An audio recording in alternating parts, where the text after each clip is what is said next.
Welcome, welcome, welcome.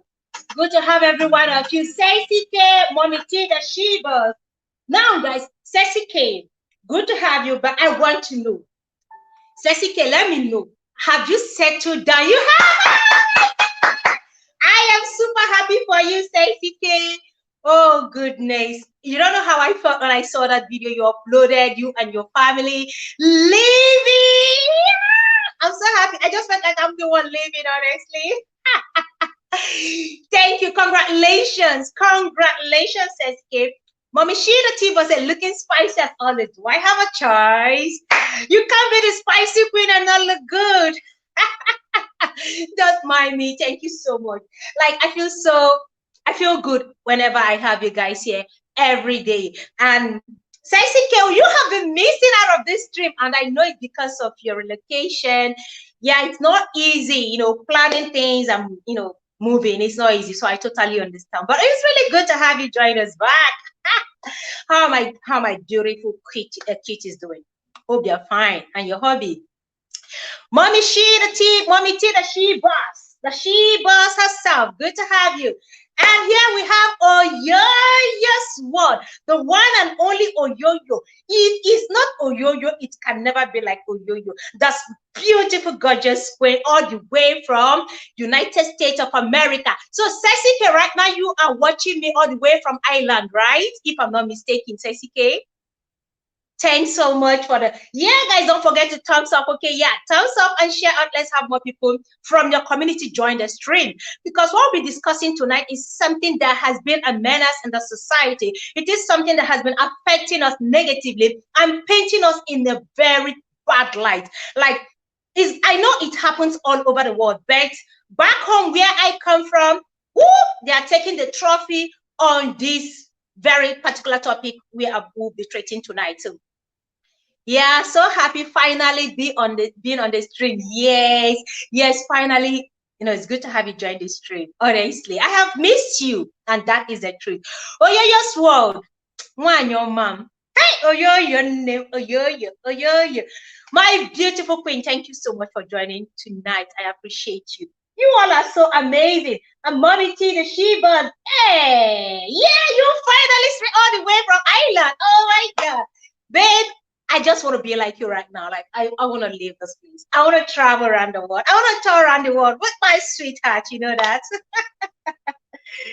Whoa, welcome, guys. Please kindly help me share out to your community. Okay, let's have more people join in before we start so we don't go back and forth on today's topic. Yeah, good to have you all. Like the title said, why Madam Street housemaid so bad? And are men equally responsible for this ill treatment?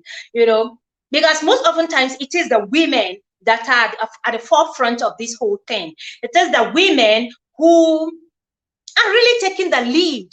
The women are leading when it comes to heartless treatment, they met on housemaid or house help or domestic staff. And I want to really know tonight if men are equally aware of this, if they're in support of this silently, and if they are not, what are they doing? Because what hurts me the most is, or what baffles me the most is, there is just no way a husband and wife will be living in the same house and the wife will be treating a maid in a very inhuman way, and the husband will pretend or claim he's not aware. Just like a lot of husbands have come out to say they are not aware that their wives have been treating the maids this way, or punishing the maid, stabbing the maid, and all that. And there is more even going on with the husband, because the ones we hear about the husbands are how they abuse these women, like take advantage of these young ladies, who are domestic staffs in their homes. Cornelius Okudili is the Okeke, my one and only Anambra husband, the one and only sugar in my tea, the only cockroach in my cupboard. If not be you, now who it go be? Oh, my heart, my ride or heart die. Fan. Thank you so much, sweetheart, for joining this stream. And we have Rose Ehudro. Welcome, Rose. I'm looking for my hanky. Where is my hanky? I can't find it. Rose Ehudro, welcome. Thank you so much for joining. Welcome, Queen. I appreciate you. Like I said, gorgeous people, please. Okay, one moment. I'm looking for my hanky. Why?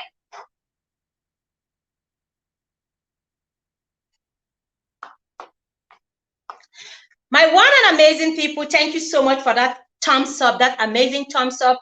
I appreciate it. Please kindly help me still share out to your community. Let's have more people join in. Now, when we talk about domestic staff, we know we have different categories of domestic staff. It's always late here anytime you're live. Yes, sweethearts. Yeah, it's always late, but what can we do? It's a different time zone, It's morning in some places. Would you believe that? It's morning in some places. I have some people watching from some other countries and it's morning already, while it's late night in other places. And here is mid-afternoon. So that's just the amazing thing about God's creations. And what can we do? Full of sillies here in the building. Welcome, full of sillies. Good to have you. Thank you so much for coming. Please, as you're coming in, kindly thumbs up and share out. And we have trending gist with Octavia Cora. Wait, am I dreaming? Am I dreaming? I'm seeing a gorgeous queen in the building tonight. Woo! Welcome, trending news. Trending news, good to have you. It's a pleasure. It's a pleasure, honestly. Thank you so much for coming. And we have another gorgeous woman. Yep, Fabro Happiness. Oh my God, I have amazing, gorgeous women tonight. Fabro Happiness, thank you so much for coming. I appreciate you. And thank you guys for the thumbs up. I appreciate. Please don't forget to drop it and to also help me share in your community. Let's have more gorgeous women like you join the stream. Yeah, it's going to be more fun when we are many, when different hands are in the food, we're eating. It's always more interesting and sweet. Yeah, let's have more people. Thank you so much. Yeah, Rose, that's just the issue. But then whenever you can join the stream, please do. Okay, I appreciate your support and your love despite the time difference. So like I was saying, we have different categories of domestic help or house help or maids, whichever one you want to call it. There are some that are gotten through agencies who are in charge of helping house. Yeah, we're in charge of helping people in need of domestic staff get this. And some of these agencies do a background check. But, I honestly doubt if these agencies do thorough background check. Seriously. I doubt if they do serious background check on the families they are handing over these domestic staff to, and even on the domestic staff. Because the truth is, it's not just running a background check on the maid to know if they are good, to know if they're responsible, to have guarantors. You make them bring guarantors, you make them, get somebody that will surety them and all that. But what is done regarding the families these people are going to be working with? It's a two-way thing. And the kind of news coming from different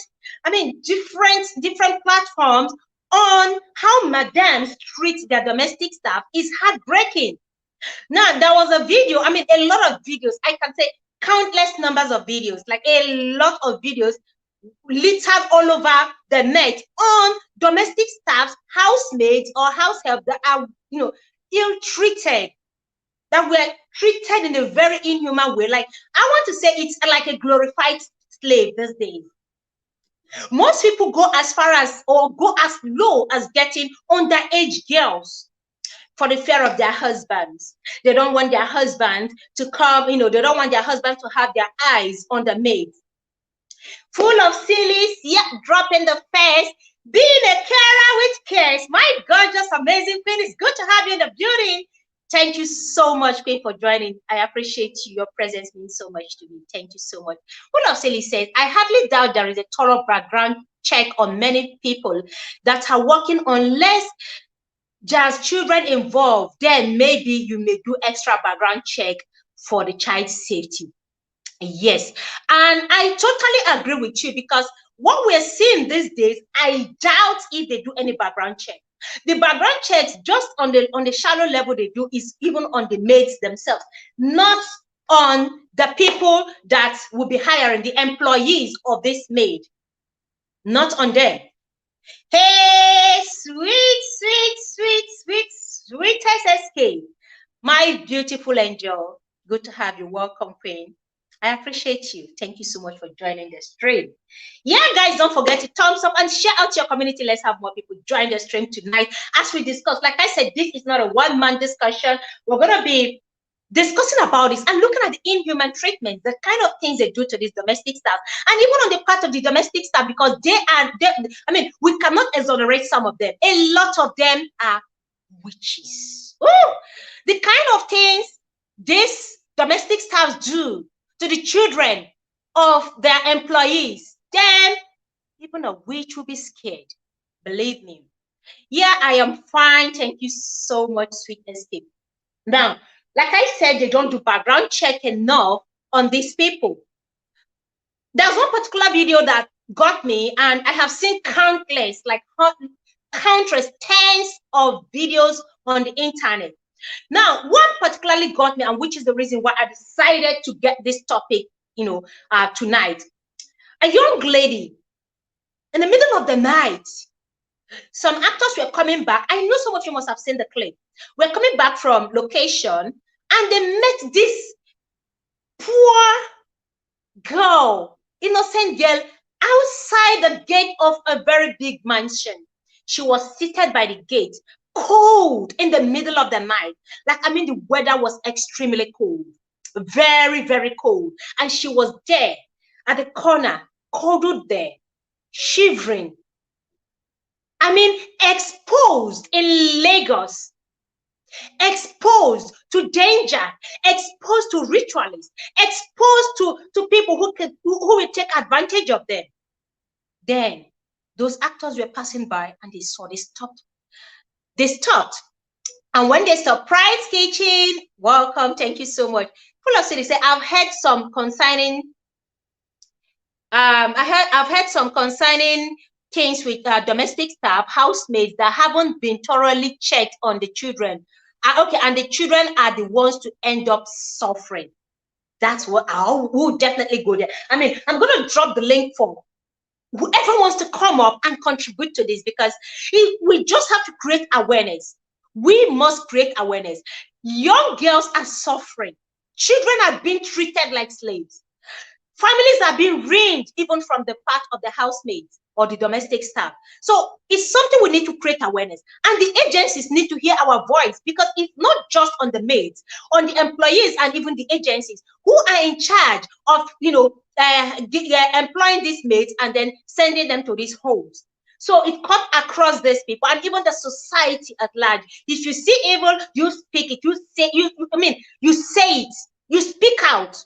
So everyone is involved here. Shadow Princess, beneficial knowledge. Thank you so much for coming. I appreciate you, gorgeous queen. Thank you so much for joining the stream.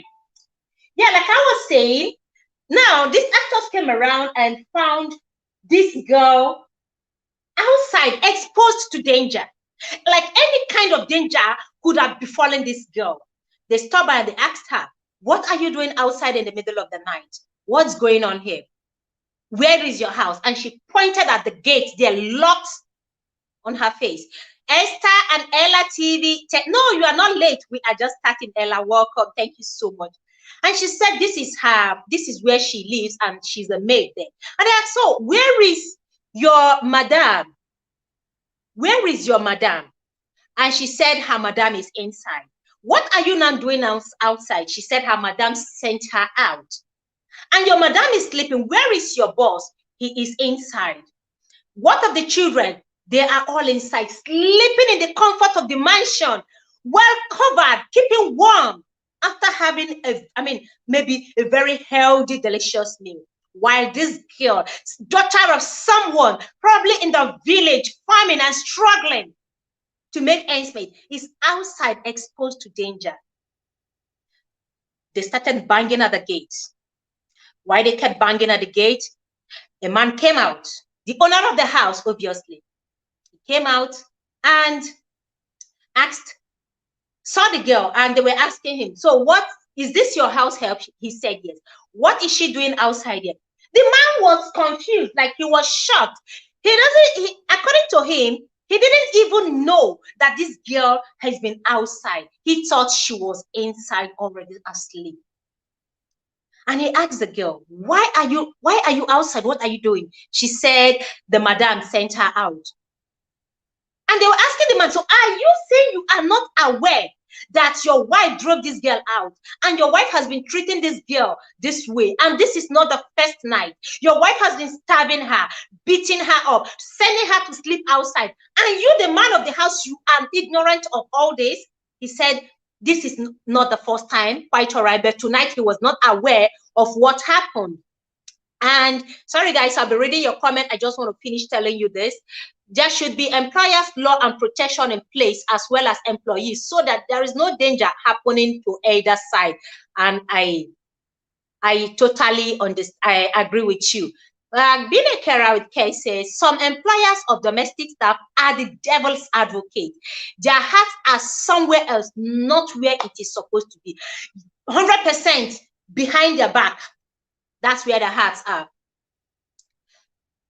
Yeah, you saw the video. Good. Oh, your word, fibrous happiness. Thank you. I am seeing you, you all. And you should be aware of what is happening as the man of the house. Thank you. Now, this man was feigning innocent, like ignorant of what has been happening. But he said he knew quite all right that the madam has been treating her, and they have had issues countless number of times over this girl. That in fact he has almost annulled his marriage because of this girl, because of the way the wife has been treating the girl. That this is not the first time. It's not the first time. He has left the house even. He has asked the wife to leave even, because he couldn't stand how she has been treating this girl. And they asked him, so You knew this has been happening. You are aware. Why did you not send this girl back to her parents? Why not send her back? Don't you know her place, where she came from? Or report her? And the man said, please go in there. My wife is there. Go pick her up, call the police, arrest her. As far as I'm concerned, I cannot defend her. I have been doing my best. And since she's not ready to listen, well, whatever she says, she's going to take it. He led them and he said they should call the police.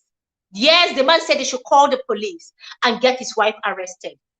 Now, the question is, what is happening? Why are the men aiding their wives in all this? There's this other video that broke my heart. I just deliberately refused to show any video here.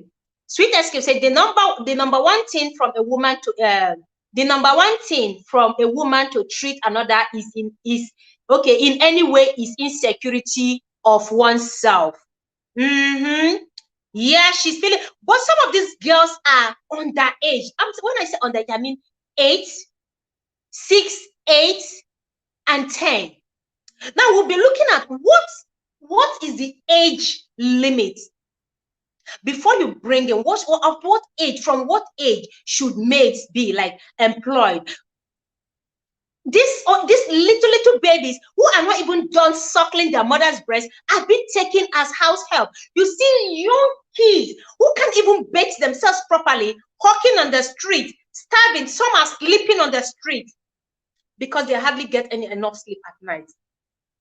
Some of them sleep on bare mats or even on the bare floor, while the children of these employees sleep on a very comfortable bed. Price Kitchen said that it's difficult for a man to hand taking care of their family financially and also checking on little domestic stuff at home. Imagine coming back from work and instead of getting a good rest, you start, some of them. But even at that, I still feel you need to call your wife, just have a gist with her, call the maid, check up on the maid, because this is someone's daughter living with you. If anything goes wrong, anything happens, you will be, held accountable as the head of the house. You will be held responsible and accountable because you are the man of the house. So it's even if the maid is sleeping, you can just, as a man, walk into the room and check up on her. Look at her body. There's this maid. I said, I'm not going to show any gory pictures here or videos. The madam of the house poured hot oil. The other one, she used broken bottles to shave off the domestic staff head to the extent that the head was bleeding. The other used razor blade to cut the hands because she picked a piece of meat from the pot. We have somebody in the house here. Welcome, my gorgeous queen. Welcome. Hi, everyone. How are you, my beautiful Hi. This topic Welcome, is queen. very interesting. I've seen so much of this going on, even back home where I'm from. It's really sad. It's really sad. I've actually had not like a personal experience, but I've witnessed a personal experience where I had to intervene myself, to be honest with you. Especially notice a lot of this happens with a lot of people that live abroad and go back to their home country, and then they get these workers, and just because they live abroad, they think they're like a higher position than they are, so they start treating them bad. Or when you have a certain amount of money and stuff, but that doesn't mean you are better than them. It does not. There's this incident that happened. I was overseas and a bunch of people were overseas visiting. There was this one young woman. She was 22 years of age. She had a 6-month-old child on her hand, and she wanted to make a living. Her husband had died a year prior, or no, not a year, sorry, right before she even had birth. So her husband died before she gave birth to her child, and she's just making a living, and she's only 22. So we were there at the event, and they had brought her over thinking they're helping her, but come time to eat, she's done doing what she needs to do. I went, I picked up a plate of food. I sat down with her. I didn't care what anyone was doing. I got to know her more about her. But you have to help them out and also make them feel appreciated too. They're not your doorstep mat. They're not, they're human beings like you are. You once struggled to get to the top, and that's what they are doing as well. you know, and Mm, they came to me like, why are you sitting with her? She's just a cleaner. I'm like, you know what? Like, I'm not even swear right here, but you know, I said, you know, she might not be that to you, but to me, she's the same as I am. Regardless whether I'm abroad, I have money, mm. being just like me. You know, if you get to know a person and truly see where they come from, where they stand in life, you might have otherwise thinking. But people who are insecure about themselves, who feel sorry for themselves, cannot feel Mm. happy in any kind of way for anyone else. You are so right. You are so right. Like Susan Herbal Tips, welcome, Ma. Thank you so Good much for joining evening. the stream. Mom Thank you for having Stastic, me. welcome. Thank you so much. Now, Ma, welcome. I want to read what someone said, and I would like to encourage this lady to come up if she can and share a little bit. And I mean, her own story. She said, I was treated like that long time ago. My life story book will soon be released, and you will feel bad for me. Mine was worse. Ella, Esther and Ella TV, if you can join the stream, come up and share a little bit of your story with us. We wouldn't mind that, okay? I'm so sorry you went through that, but this is why we're having this topic today, so that we can reach out as many people as we can. A lot of people are yet to heal. They are still dealing with so much. They've not recovered from the trauma. They haven't. And so we need to lend our voice. We just need to speak out. A lot Yes, of people, Sweet Escape, thank you so you know, much. and You a are lot of so right. still experiencing this but are afraid to speak out. The more people are able to have experimental awareness, the more people will Mm-hmm. happen. You know, I know a lot of people, maybe they're just not weak, but they just have no other choice. But when they start to see the awareness coming out, you do have a choice. You have support no matter where it is, you have the support. Oh, thank you so much. Thank you. Mom Susan, how about it? Welcome. Yeah, Let's hear from you. yeah, We're talking about housemates, and especially back home, we see how they treat these people like as if yeah, they're even below animals. It's yeah, heartbreaking. Clean yeah. with more, welcome. Julia Rosa, welcome. Thank you guys. Please, as you're coming in, can you give a thumbs up and share out to your community? Let's have more people coming here so we can all lend our voice. I really appreciate you all. Thank you so much. Mom Susan, how about tips? Welcome, ma. Thank you for Thank you. having me. Thank you for having me, my beautiful lady. Thank you. Esther and Ella TV. I'm so sorry to hear that. We all we have our stories to tell, you know. And it's not just only back in Africa. When you hear what our Nigerian female go through in United Arab Emirates, you Ah, will even Can I I don't know how to say it. just for They and make you feel Libya. and Libya, they make you feel lesser human, or you are not even human, or you are not even supposed to live. can I just The check in? Like, what really attracted me on this topic is, are men equally responsible for the ill Mm-hmm. treatment? And I saw some people were like, some men no fit, they no go fit no now, then they walk, then go. No, the responsibility, this responsibility of that home supposed to be is supposed to be in you. Okay, I saw one video one night. I don't know whether I see that video, where a girl was locked out of the house 1 a.m. in the Yes, morning, where passerby call a yes, hit. Okay, you guys heard yes. what I that just man share the said. story with them now. Okay, the man said, I have been talking. I don't know Yes, if you get. I have been yes, talking, but that man talk. But at the end of the day, who is, like, people will say, now maybe the owner of household. Now we women, they responsible for the household. The men will only talk. But when you continue to talk, that man's audio or video they did, that they can make them to prosecute that woman. So if our mm, men will come out to talk like that, our women will keep quiet. They will not do it. It's because mm. our men condole it. They It's sit and because, keep if you quiet. ask me, so many of our men are responsible for it. Because Mm, you cannot tell me that a woman, your wife, is maltreating a maid and you are not aware of it.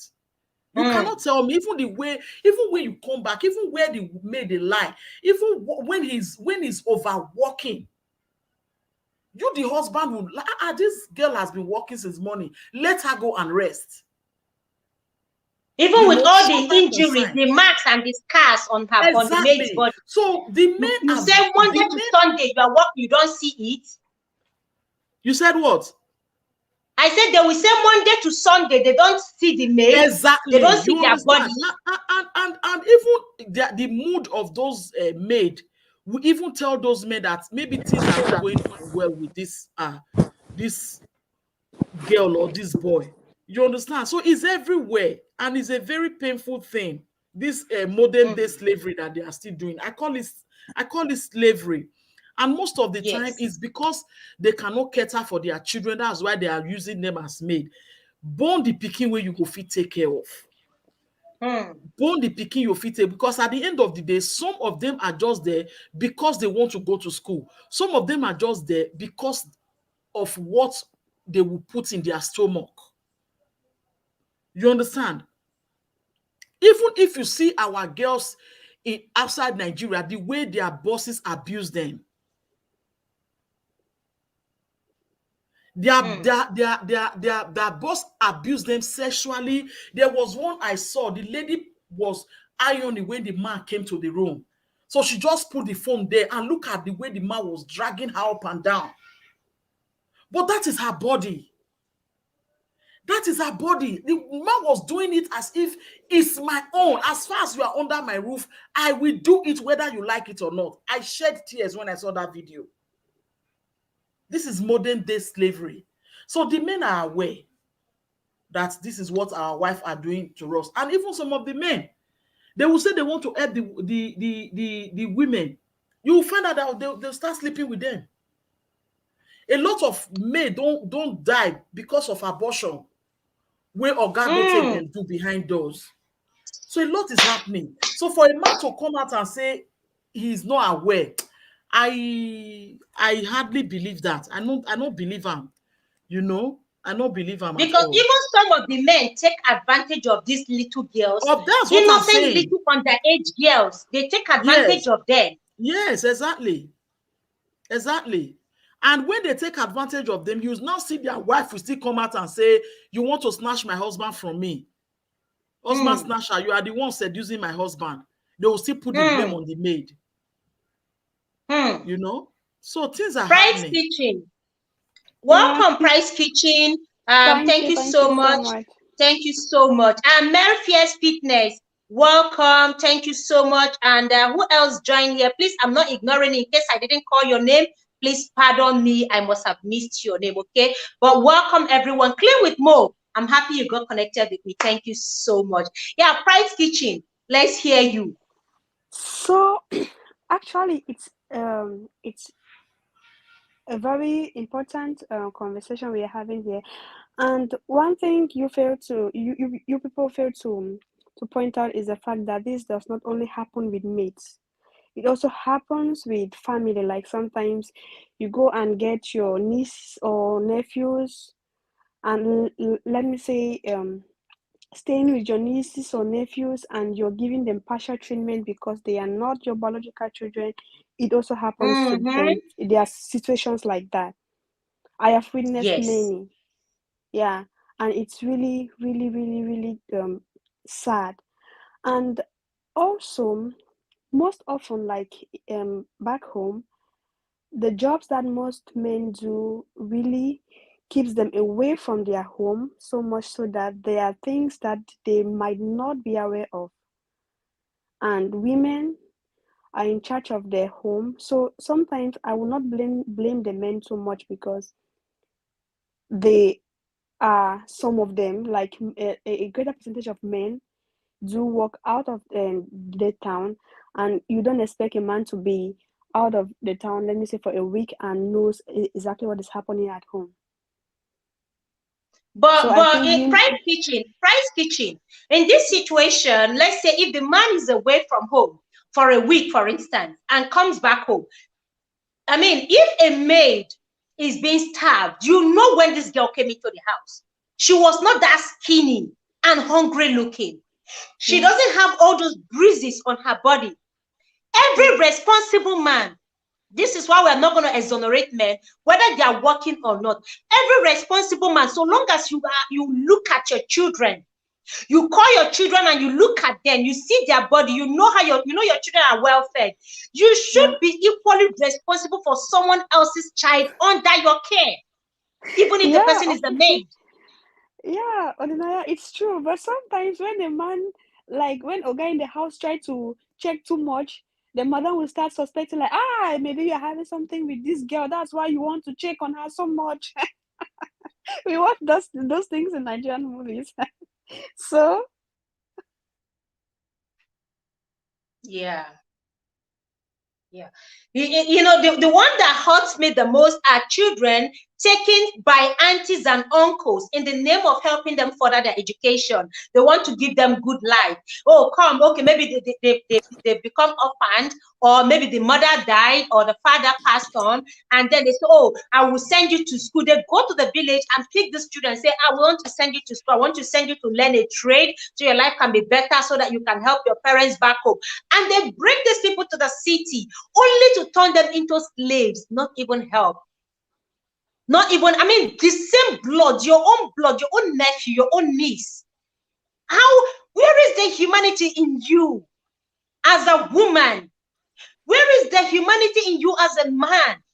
That you take your own brother's child, your own sister's child, and you starve them. And you make them work like Jackie in your house, while your children live like princes and princes and princesses. This is horrible. So we're not going to exonerate the men. We want the men to wake up and realize that something is going on in the house. Men need to wake up and understand that women, their wives are treating the househelp or the maids under their roof in a very inhuman way. They've been turned to slaves. And this, you know what? The worst is these maids are waking up. Some of them now become worse. I have seen a case where a maid wiped up an entire family. Ma'am Susan, how about it? I don't know if you've heard of this story. Where a maid used sniper to wipe entire family. Yes, I heard the story. Yes. There are many of such stories like that where I come from, like with poison and stuff, like poison the food and every family member dies and so on. And this this bad treatment is not even only limited to maids, also stepchildren. You see a woman maltreating their stepchildren, giving them partial treatment from the way she's treating her own children. So it's really a wide range of stuff. Welcome, Lonzi Sauce. Thank you so much for coming. Annie's Insight, thank you so much. I appreciate you. Please, guys, kindly thumbs up as you're coming in and share out. Let's have more people. And I'm dropping the link. Jump on the link. Let us hear your thoughts, okay, and your opinion. Let's hear your heart. Okay, we need to speak out. We need to talk. If you have any experience, if you know something, we just need to speak, because it's not just on the maid and the employees, but equally on the society, because neighbors see these things. Okay, let me give you guys an example of something that happened over 10 years ago. Let me just say about 15 years ago. I went on an errand.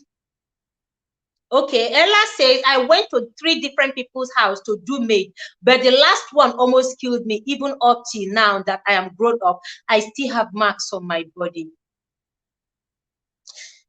Yeah. Sometimes it's not even the physical mark. Very sorry, Ella. Very, very sorry. This is so hard. It's so touching, you know. It's so touching what one will go through just to put food in your stomach, or to have little coins in your bag, or just to go to school.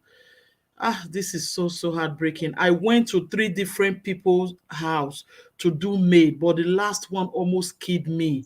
Even up till now that I am grown up, I still have marks on my body. Hi, God. It's not, apart from the physical mark, the scars you see. What about the marks inside?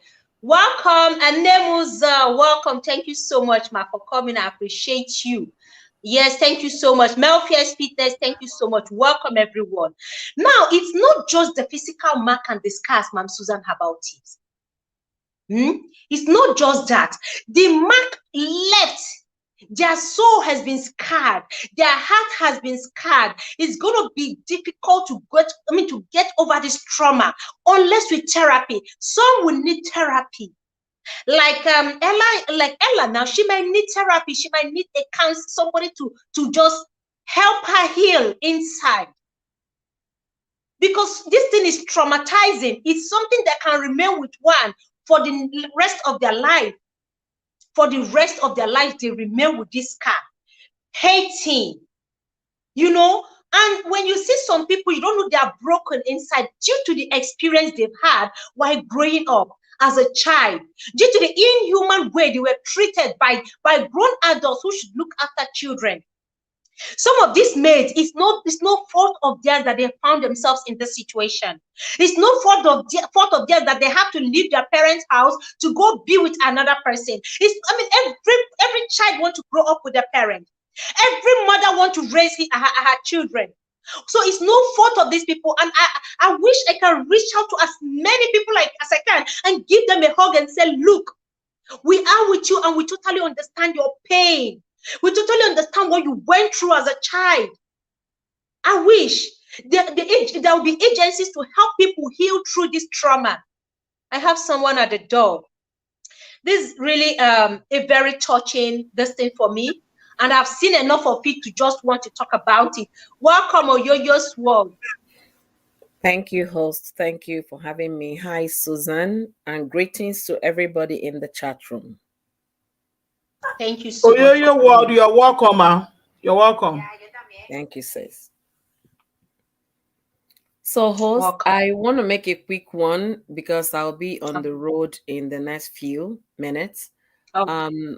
You know, we are talking about this thing in as much as it's painful to hear and all of that, but we should know there is a root cause to these problems. Let's take the fact that some people lost their parents, lost their mother or father, and they were sent to help. Our women back home should learn to cater for their children, no matter the situation. Even if it's just water and pancana seed they have, they should learn to manage and raise their children. Don't think that that person coming from the city to take your child is going to treat that child like you. It's never done. It takes a mother to understand the pain of raising another. But unfortunately, our society is what it is, that once they bring those people, they don't consider them as children. They treat them as maids. And once that the phrase children are taken out from those people, they now became maids, like slave. It is, to me, modern day slavery.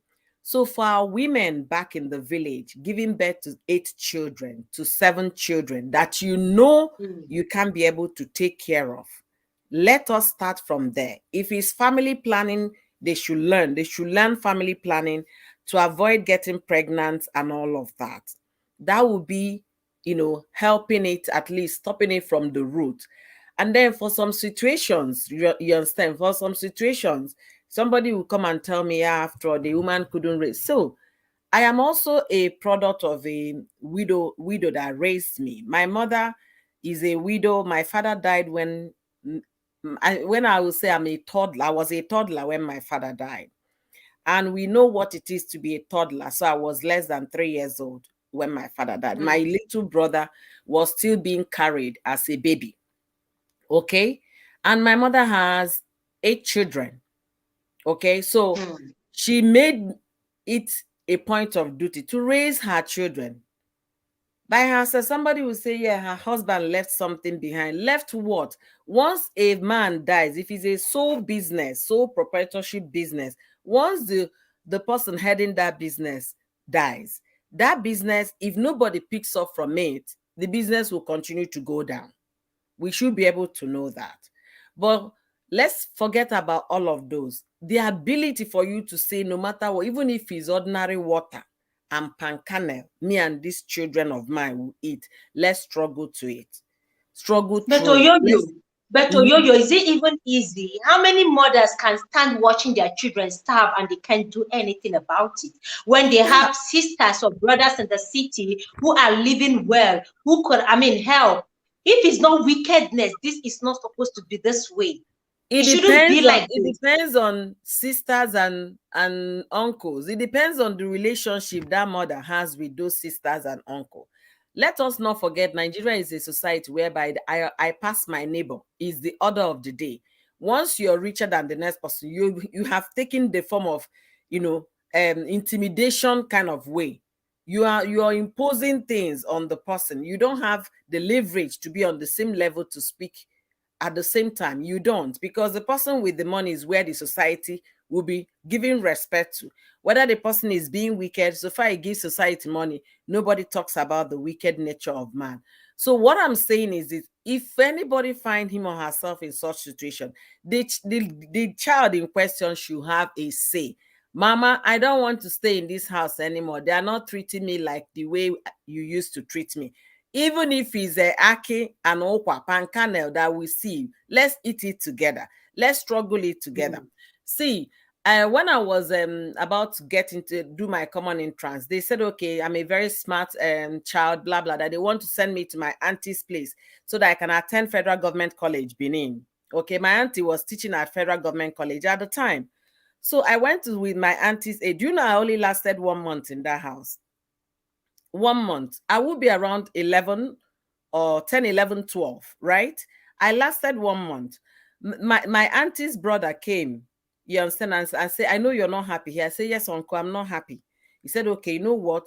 I need you to pack your things. I will come and take you home. Okay, why did I leave? I was a small child, right? My auntie will cut plantain, common plantain, right? And expect me to cut the plantain the same length and way she cuts it. With which hand? My smallish hand will cut a long plantain. So she has taught me that, but I couldn't just get the size of her the way she cut, because I can only a child will always be a child. So a child will always be a child. Came back one day and common plantain, you cannot cut, blah, blah, blah, blah. She landed the bowl of plantain on my face. And that was it for me. So when the brother came and asked me, are you happy? I said, I'm not happy, uncle. I want to go. That was how I left. Federal girls back walk. You understand? I left. The mother was so angry. And then started cursing the daughter. That your wickedness, you have transferred it to this small girl.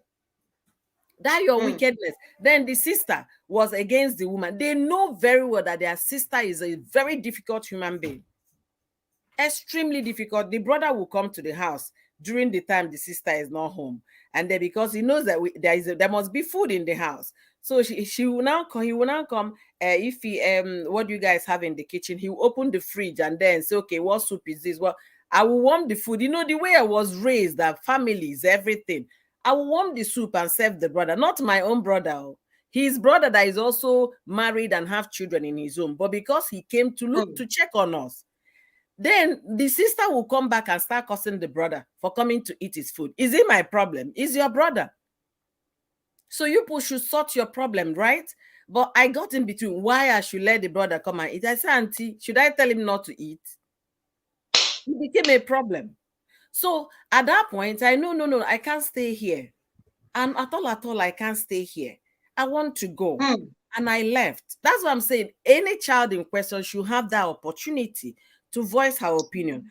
But how many children even have opportunity to voice out? Some of these children don't even have means of communicating with their parents. Some of them, they cut them off completely from their parents. No access, no telephone call, they can't write letter. Some don't even know the road back to their villages. Okay. No, well, let me use that a girl of 11 years old, right? A girl of 11 years old in Nigeria is a very on Melo's side. Is a very smart child. 11 years in Nigeria. An eye don't open, especially when she has gone to live with somebody. She's 2 times wiser than her age. So you can't tell me, during my own time, there was no cell phone. Okay, when I was 11, there was it's landline phone that we had. But somebody came to the house to check on me. I told the person I want to leave. You get what I'm saying? I'm talking about relatives. I'm not even talking about people that bring strangers. Let's assume it's a relative kind of setting. There are phone calls junctions everywhere. They will send you to market, Abi. They don't send them to go and buy things anymore. They have abokis that make phone calls. You understand? They will give you money to go do Sunday service if they are going to church. If they give you 5 naira, you save $1 for 1 naira from it. Before you know it, you have 10 naira. You put it at the back burner in case anything happens, so that I can reach somebody.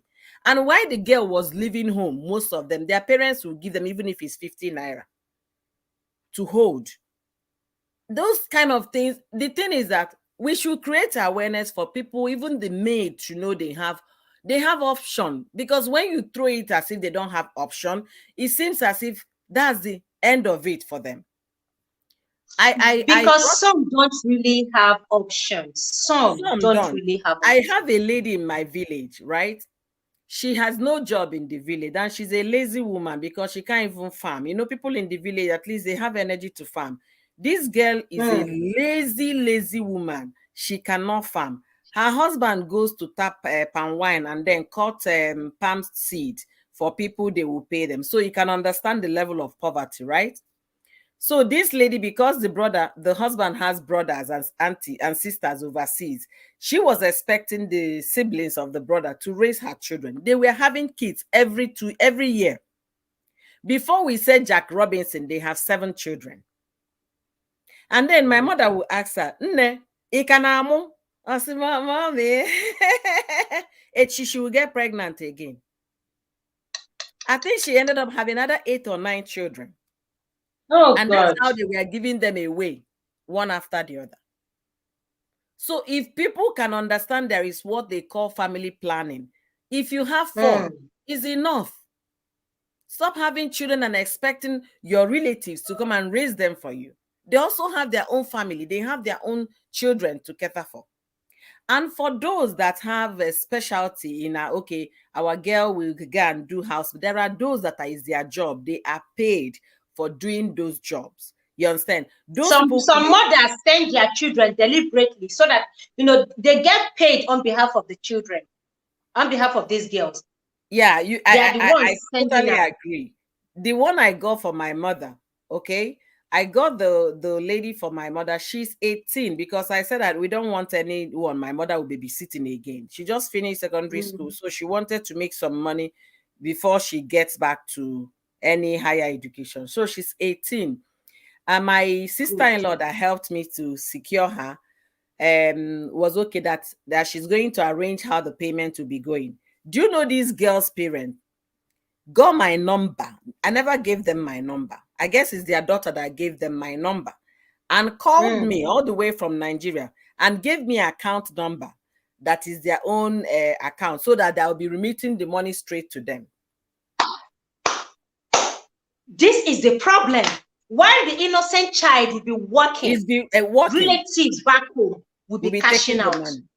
So my sister-in-law, yeah, I called my sister-in-law that I don't know how this man got my number, blah, blah, blah, blah, blah. And they already gave me account number. I even said, okay, if that's the way they want it. She said no, on no occasion would they ever call me. That they want to strip this girl of nothing. They want to strip her naked of her effort, her money, her everything about her. An 18-year-old lady. Yes.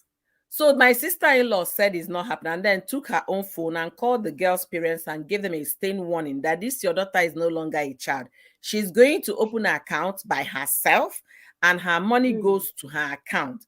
Because I was asking, what if she needs to buy sanitary towel? Is it my old aging mother that will be looking for sanitary towel? What if she needs to buy, those small needs to buy a recharge card to make her personal call? It's not my mother that will be taking care of that. So when I now spoke with the lady called them. That was how my mother took this lady to the bank. She got her account opened for her for the first time. Now she has bank account. So she gets a lot for her payment and the money she's securing it. So that by the time she leaves my home, you understand, to go start her own life, she must have saved reasonable money to pay for a little school or pay for something tangible. You understand? So that's because your family is good. That's because both you and your mother are good. There are some people who don't care about the welfare of these children and they will just go ahead and do what was requested for. That's their thing. We should be concerned, part of the society should also be concerned. Yes. If you get somebody's daughter as a professional help, okay, and that you be paying some, make sure that child benefit from that money. Don't let her work for you, soldier for you, then you go and give her. It's like monkey they walk, bamboo they chop. No, Babu they chop.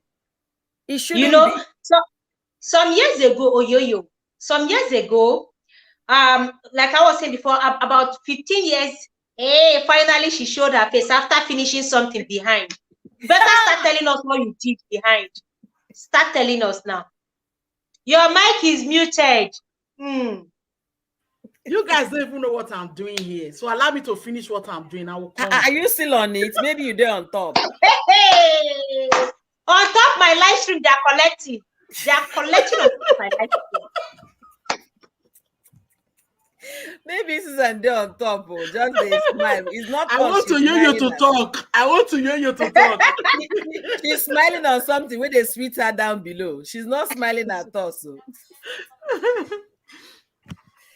You know, about 15 years ago, I got a couple arrested back home in Nigeria. What happened? I went somewhere to run an errand. Then I saw these two little girls. They shouldn't be they should be between 6 and 8 years old, on the street crying with blood on their hands. Blood, like they had razor cuts on the back of their hands, like this, razor cuts. And I couldn't stand it. So I stopped there, like, what is going on? Why are you bleeding? Why do you have this cut? What happened to you? Lo and behold, and now I'm still doubting if the couple are the real parents of these children. So the one that's around 8 years old said their mother did that to them. Wow. That is their parents. Yes, the parents just said their parents did that to them. I mean, I was taken aback. How can your parents? What happened? First of all, I said, okay, I took them to a nearby pharmacy. Chemist, I would call it, not really a big pharmacy, because that was it was a local community. So I took them to, I asked if there's a nearby chemist. They said yes. So I took them to the chemist. And then I asked the guy if he can, treat them and stop the bleeding. The guy said no, that he would need a police permit before he would do anything. That if peradventure anything happens to these children, he'll be held responsible. So I will need police report before he will be able to touch these children. God, their hands were swollen. I don't know if they cut a vein. It was so swollen, bleeding, bringing up both water and blood. I begged this guy. He said no, he can't do anything about it. I said, okay, where is the closest police station? They directed me. I went to the police station there, laid a complaint, got a policeman accompanied me back to the chemist there, and they gave permission that the children can be treated so long as I'm ready to pay for it. I said yes, I will. So the children were treated. They gave them some injections for tetanus, and then the hand was, treated and plastered and all that. So, and I said, when I went to the police station, I told the policeman that whoever did this to these children should be arrested because this is child abuse. So the policeman followed, and then the children asked the children where they live. They directed us to the parents' house. And that was how the mother was not home. That was how the father was arrested and taken to police station and locked up that same day.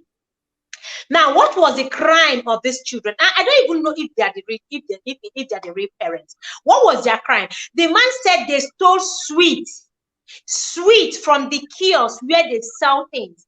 Love and Life Show, welcome. Thank you so much for joining the stream. Sister Winnie, thank you so much. Welcome. Please, guys, kindly thumbs up and share out. I appreciate you all, okay? That they stole sweet and chewing gum from the kiosk where they sell things. And out of anger, their mother did that to them. Where is your wife? He said she went out. She was later apprehended as well when she got back home. Now I asked, okay, I had to ask the children, were you hungry when you took this food? They say yes, they were hungry. That they were hungry and had nothing to eat. So the senior one now entered through the window and they now took some sweet and chewing gum, only for the man their mother to catch them and then use the razor blade to cut both of their hands. That hand they used to steal, they will never steal with that hand again. You can imagine that.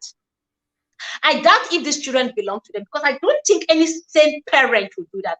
Well, I didn't go further with the case. They were arrested and locked throughout the weekend until Monday. I went back to the station, and then the policeman said they want to bail the man. The man has been asking that I come, that he will never do that again. They have to, I said they should charge them to court. But Nigerian police, before I don't know, they started doing magumaga. Me, I came from very far place. I couldn't take up the case further. And the man was released with the wife. This your story. The point is that the mother in question, she failed to understand that she has failed in her responsibility as a parent, first of all. Because before your child will go and steal from your store, she must have stolen a piece of meat in the house. And there must be a reason why she's doing that. So if a child is, picking things, that means there is something missing in the upbringing of that child. But like you said, the children might not be theirs. It could be people's kids that were given to them. Yes. And because we can't verify that part of the story, but we're gonna use assumption here. Let's assume that those children were there. If they were their children and they are cutting, she cut their hands because they stole sweet, that means she has failed in her duty as a mother to raise them right. If you starve your child, you understand, your child will definitely break and go and ask something from somebody. And from asking from somebody, she'll start picking pockets, and that's how you re-raise criminals. So until they realize, look, I have to really give love for a child to show that love back. I was going through your comments here. I saw what Happiness wrote, Fabro Happiness. She was talking about Nigeria creating an avenue or agency organization to help with the helpless children. I beg, they have nothing. Make una forget Nigeria. Nigeria is broke. They have nothing. Nigeria is broke. When I mean as in broke. And because these things are done by county, local government, councils in other Western communities, they are not even then the Fed can give grants, but it's done from the local, because nobody, the citizen don't get straight to the federal government. They get straight to their communities, their councilmen, their county mayor, so it has to start. It's like me saying in my local government, there should be an avenue to cater for the poor people. It has to start from my local please, I'm coming back, okay? Okay, ma. So it has to start from my local government. And then if it's by local government, then we'll have a collective thing that will cater for children. But Nigeria is broke. Our mentality and our way of governance hasn't gotten to the Western world. Western world are over 500 years ahead of Nigeria. So we shouldn't even be looking at it that way. Absolutely. That's my point. But wickedness is in high places and is also very close around us. So what will I say?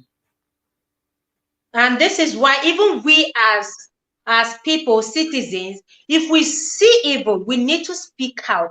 This idea of that one no concern you. There's a case of a young lady caged, put in a dog cage for weeks in there, like kept in a dog cage, dog and kita, locked up there, and they throw food in there for her. You notice when she was brought out, she was looking pathetic, God, so lean and curved, because she was already developing spinal problems from being locked up in the dog cage. What was her crime? A very little girl, underage, less than 10 years old. Less than 10. Or is it the one the madam used broken bottle to shave off her head? In the course of shaving it, she was peeling off the skin? A lot of inhuman activities. And there was also crooks are managing the funds. That That is true, Nemuzo. Corrupt crooks. Joshi. See, NACTIP and other agencies, organizations, what are they doing? Are they not being paid? They're getting something from the government. They're getting allocations and allowance. They are doing they're not doing enough. They are not doing enough. In Ghana East now, and Southeast is even worse. Ghana and Igbo and Southeast, as we speak, is worse there. It's as if every home where house help on Sunday they will all carry their Bible and go to church to go and pray to who I don't know. Definitely not God. That's why when we see people treating their maids like the way they should treat humans, we think is a very strange thing. They magnify it, but the person is just being human. A person is just being human. And that's how every other person should be treated. People should be treated humanely, because we can't create a strand of a hair, but we are very fast. No. See, all these people that are doing this, they have their own children.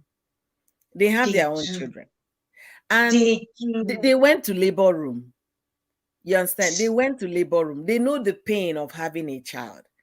But I don't know how the wickedness, I can't really, pinpoint the act of wickedness in their souls. I can't pinpoint why. Why? I can't. The thing is that we will keep talking. People should be speaking up about this, should be creating awareness. If anybody can afford an NGO, this is the time to register an NGO, rescue the girls from the street.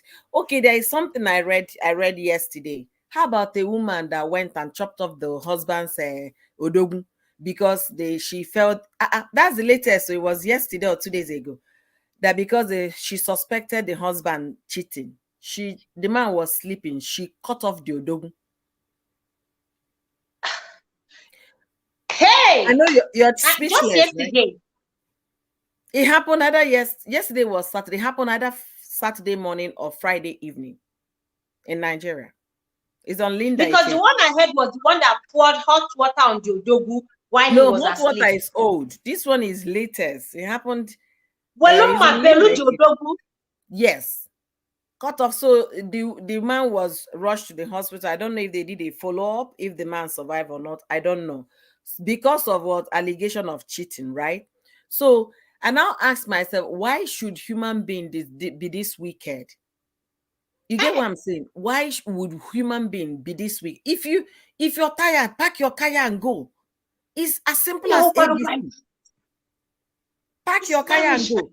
You can see the wickedness that way. Nobody's talking about what the man did, or maybe the man cheated or not. We are talking about the act of wickedness.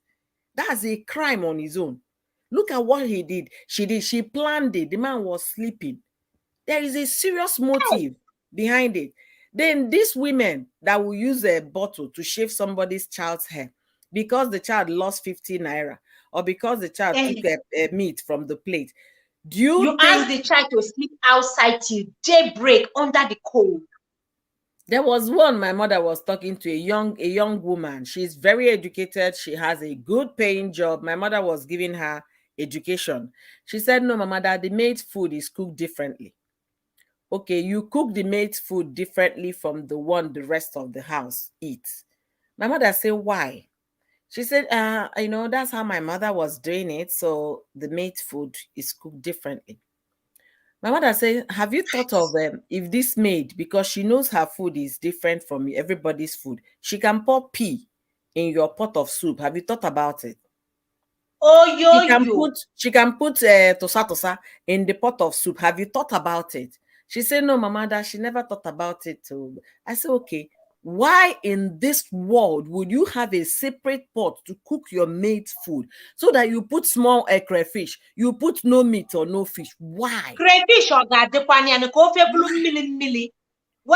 this is an educated woman living in Lekki, in her own house in Lekki. So tell me. And then my mother was like, is your husband aware? He said the husband, yeah, that did he agree to it? He said no, he did not agree. We have fought over it, and I just simply told him that's what I learned from my home. So see, people are wicked, period. The Bible said the heart of man is desperately wicked. Who can tell? People are pure wicked. So you cook your food, your children will get all the nutrient, right? Your maid will now be, her own will be shabbily done. Why? You know, when we Cooks hear as this if they thing, want to feed a dog. thank you. Is not even a good dog. This ekuke, they have all this local bingo. Okay. The same way they cook bingo's food, not even all these foreign dogs. So bingo, street dog, that they cook, they make food as if it's bingo's food, nothing watery. And this is why maids, some of them, haven't you heard stories of maids peeing inside the soup? I saw a video of a maid feeding a madam's child with pee, urine. You see? Urine. The CCTV captured her. She went to the bathroom there, peed. She didn't know that they said because the child has been sick, and they took the child to the hospital, ran some tests, and that, you know, because the child kept falling sick off and on, and then the man now decided to mount a camera in the kitchen there, because that's where maids usually stay. They don't let them into the sitting room, or the kitchen is their room. Some of them throw wrapper on the kitchen floor and sleep. So the camera captured her. She went in there, used the bowl, a bowl they use in the kitchen there. She peed into it and then poured it into the baby's feeder and start giving the baby to drink. They revenge. They find a way to revenge back at the madam. Yeah, absolutely. A lot. Absolutely. Sniper. A maid has wiped off an entire family. Yeah, I because saw of this thing. The vegetable, it was vegetable. Now they were asking this maid, why did you do this? Because as God will have it, they were quickly rushed to the hospital. And this another case of vegetable. What was the maid's anger? She said they eat vegetable in this house all the time. They don't give to her. They make her soup watery. They cook her own soup separate. And she likes vegetable. And she has been eating vegetable in her father's house before she came here. But anytime they make vegetable soup, they don't give her. Even when they make soup that they will give to her, they will now pour water into her own soup. For the soup to be plenty, and she will have to manage. Adati go, welcome, thank you so much, I appreciate you.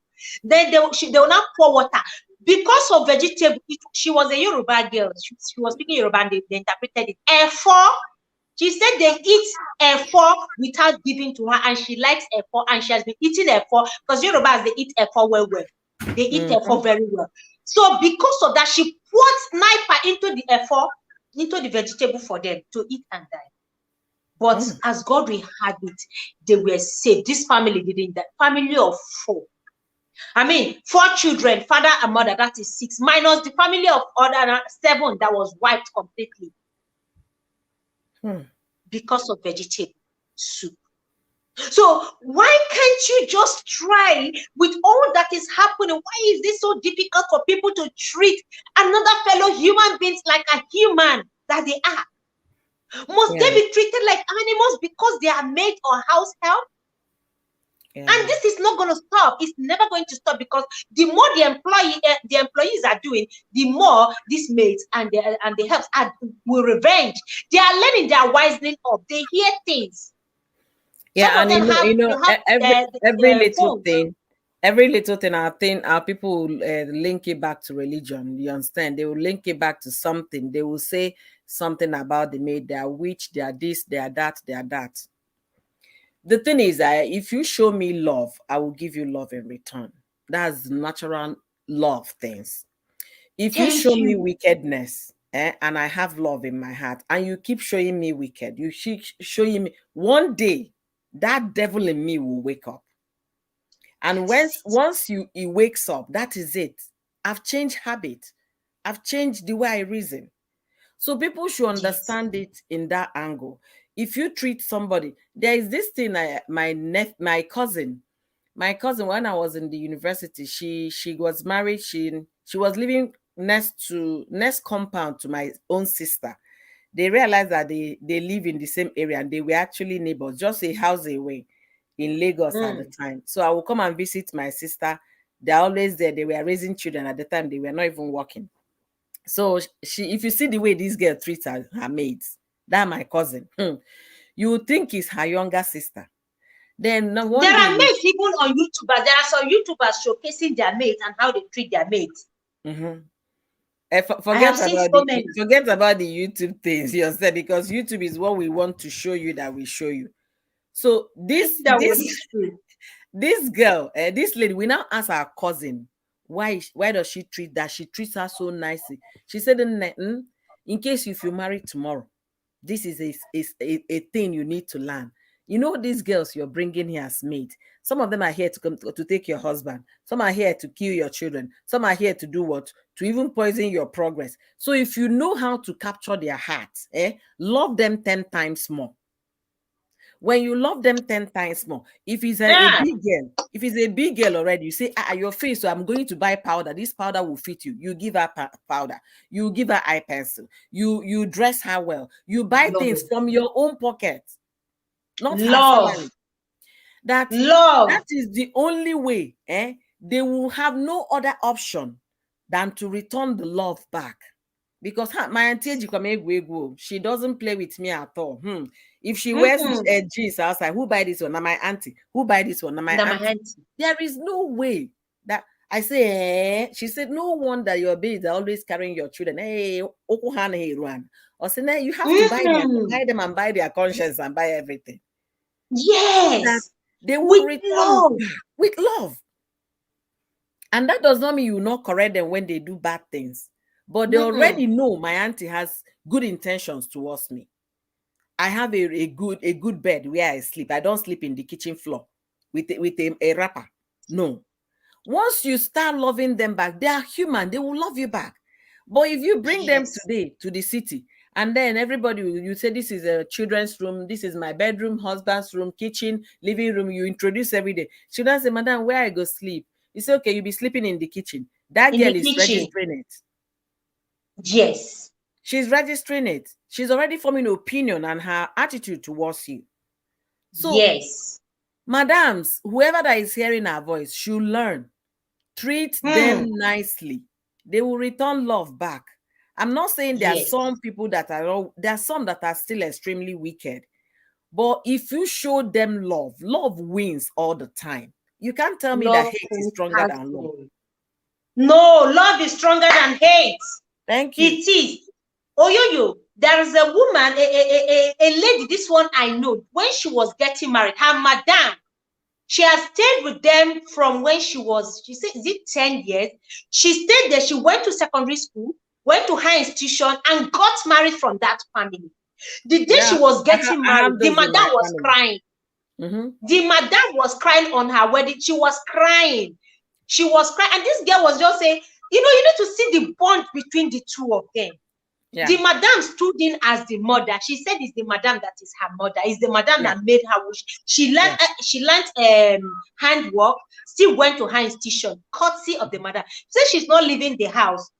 It took, you need to see the hug and the way they were crying. You need to see the bond. You will not believe that this was a maid. See, today she still refers to herself as her madam's maid. Yeah. She said they were crying, both crying. People were trying to separate these two people. They were crying seriously. One of my elder sisters. She said like a human. Yeah, one of my elder sisters, she met the girl that later became her house help in her classroom. She's a teacher. So she was posted to the place, and the girl will always come around, and then she lives in the quarters. The girl will always come around to help her. And then finally, that was from coming to help auntie. That was how she became auntie, start living with auntie. So fast forward, my sister got married, and then the girl now moved, with her. She lived with my sister from maybe when she was 16 until she got married. At the time she was getting married, my sister's son that she came to raise was already 23. Hey! You understand? So she has lived with my sister for that length of time. She went from finishing secondary school, she went to College of Education, went to university, finished her master's, and she was still living with my sister. So there are cases like that. Then the last one that really made me laugh, my other sister that lives in Abuja, the girl that lives with her happens to come from her husband's place. So during the girl's wedding, guess where the girl put her venue?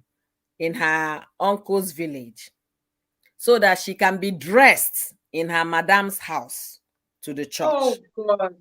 Oh God. So on the day of the wedding, the reception had 2 tables, the one for madam and her husband and her own parents. So as the MC is talking, they will refer to the biological parent. That's how the MC was doing, biological parent, and these are her foster parents. You understand? These are the people that raised her.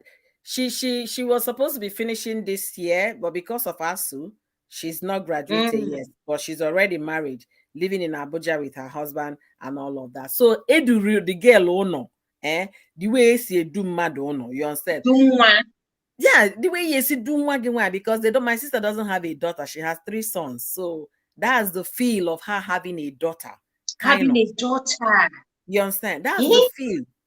And everything about them, you can see that bond as if human beings can be like that, the world will be a better place. Oh. Look at Nelo Keke and her maid. That's why they are making news on YouTube, because she has taken that one to be a little sister. But that's the way it's supposed to be in the first place. It is how it should be in the first place. Honestly, there are some maids that when you see them outside, you don't need anybody to tell you that this one is not even maid. They didn't have that one house or their house help. Like the way you see this girl and you see the child and you see the couple's children, you will know. And I saw a video of a birthday party in the house, in-house birthday party. And the children were all having for one maid was seated at the corner of the door like this. Just that is it. This is someone's child, a young child you took from her parents, seated at the corner. Not even a bottle of Coke. She was just seated there. Somebody deliberately videoed and captured everything and uploaded it. The game was just there like this. Remember the story I shared with you about a woman that comes with 3 maids to school? I've shared it in one of the stream here. If you see those maids, you can't call them maids. So if you see their nails, there are some madams that are good to a fault. If you see their nails well manicured, full-grown maids, because you can't be coming out from a big posh car and you expect somebody tata to be following you behind. So that madam, people don't care. Some people don't care. It's a way of showing that they are human beings and the other person is not a human being. Mentality, poverty mentality. That is the problem. Poverty mentality. If you have it from the within, if that's rich or whatever is inherent, you exhibit it. You understand? It comes out naturally without you even making effort. But all those poverty mentality people, I'm now a madam, I have 504. For that reason, any other person below 504 is now subject, no longer a human being. It becomes a slave. That's the problem Nigerians are having. That woman poverty mentality. About, I'm telling you, that woman with her 3 maids coming to school, hey, I was in the university, I would just be looking at them, admiring them. But what she's doing to other children, I did not like it. But you need to see her maids. They are always on point. When I mean on point, from their wig extension to their I look up to nails, fingernails.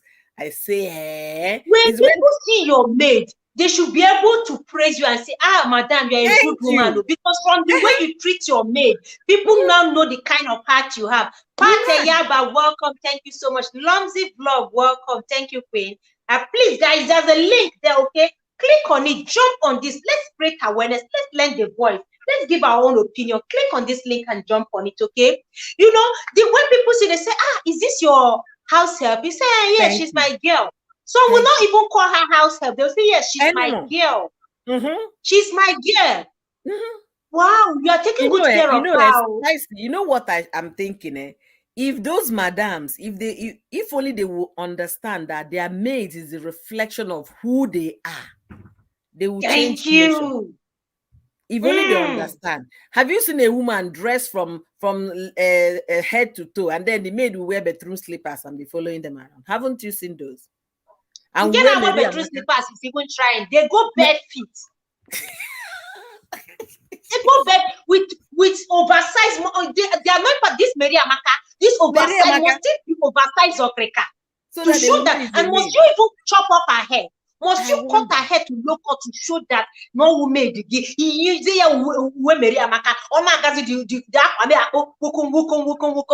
to show that then when they Vaseline,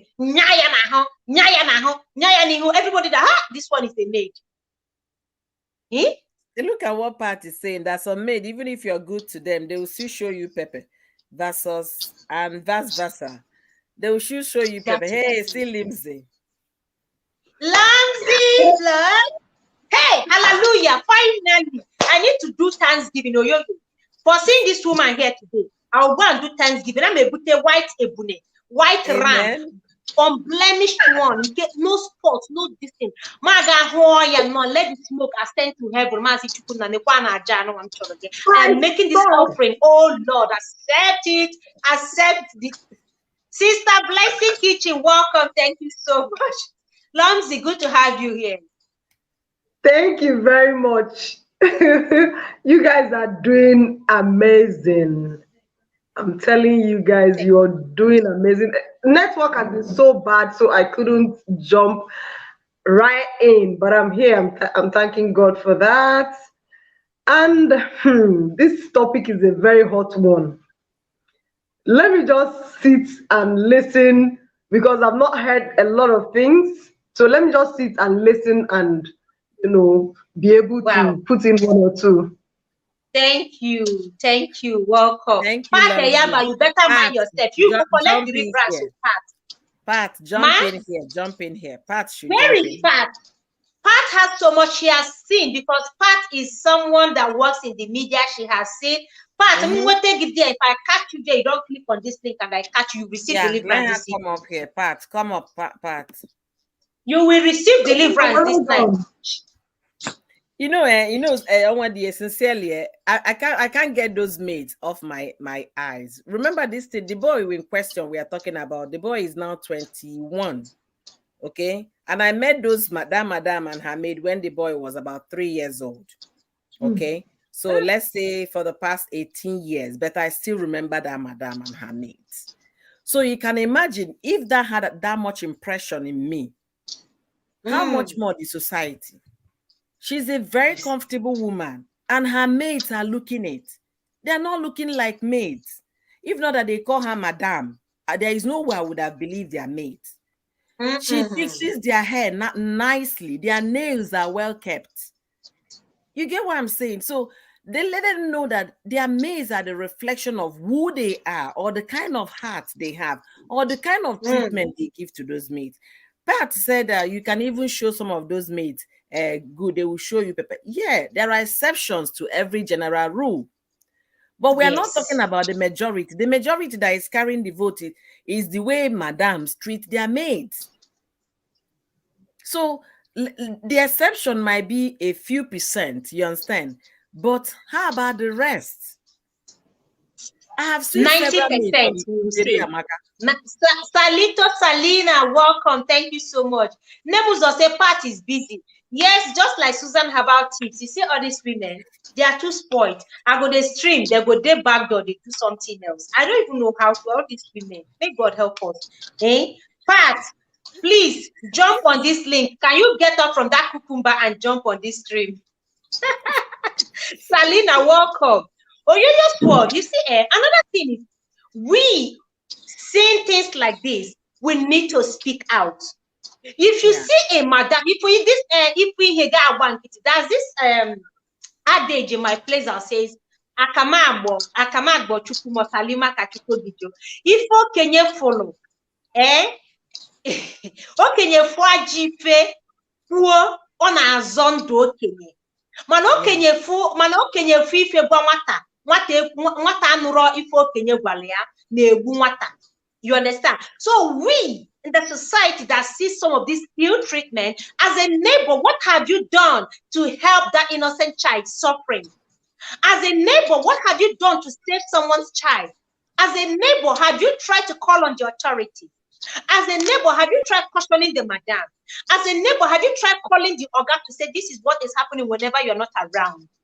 What are we doing as a people to equally help out? Do we just sit back fold our hands and watch these things happen and pretend we don't know they are happening?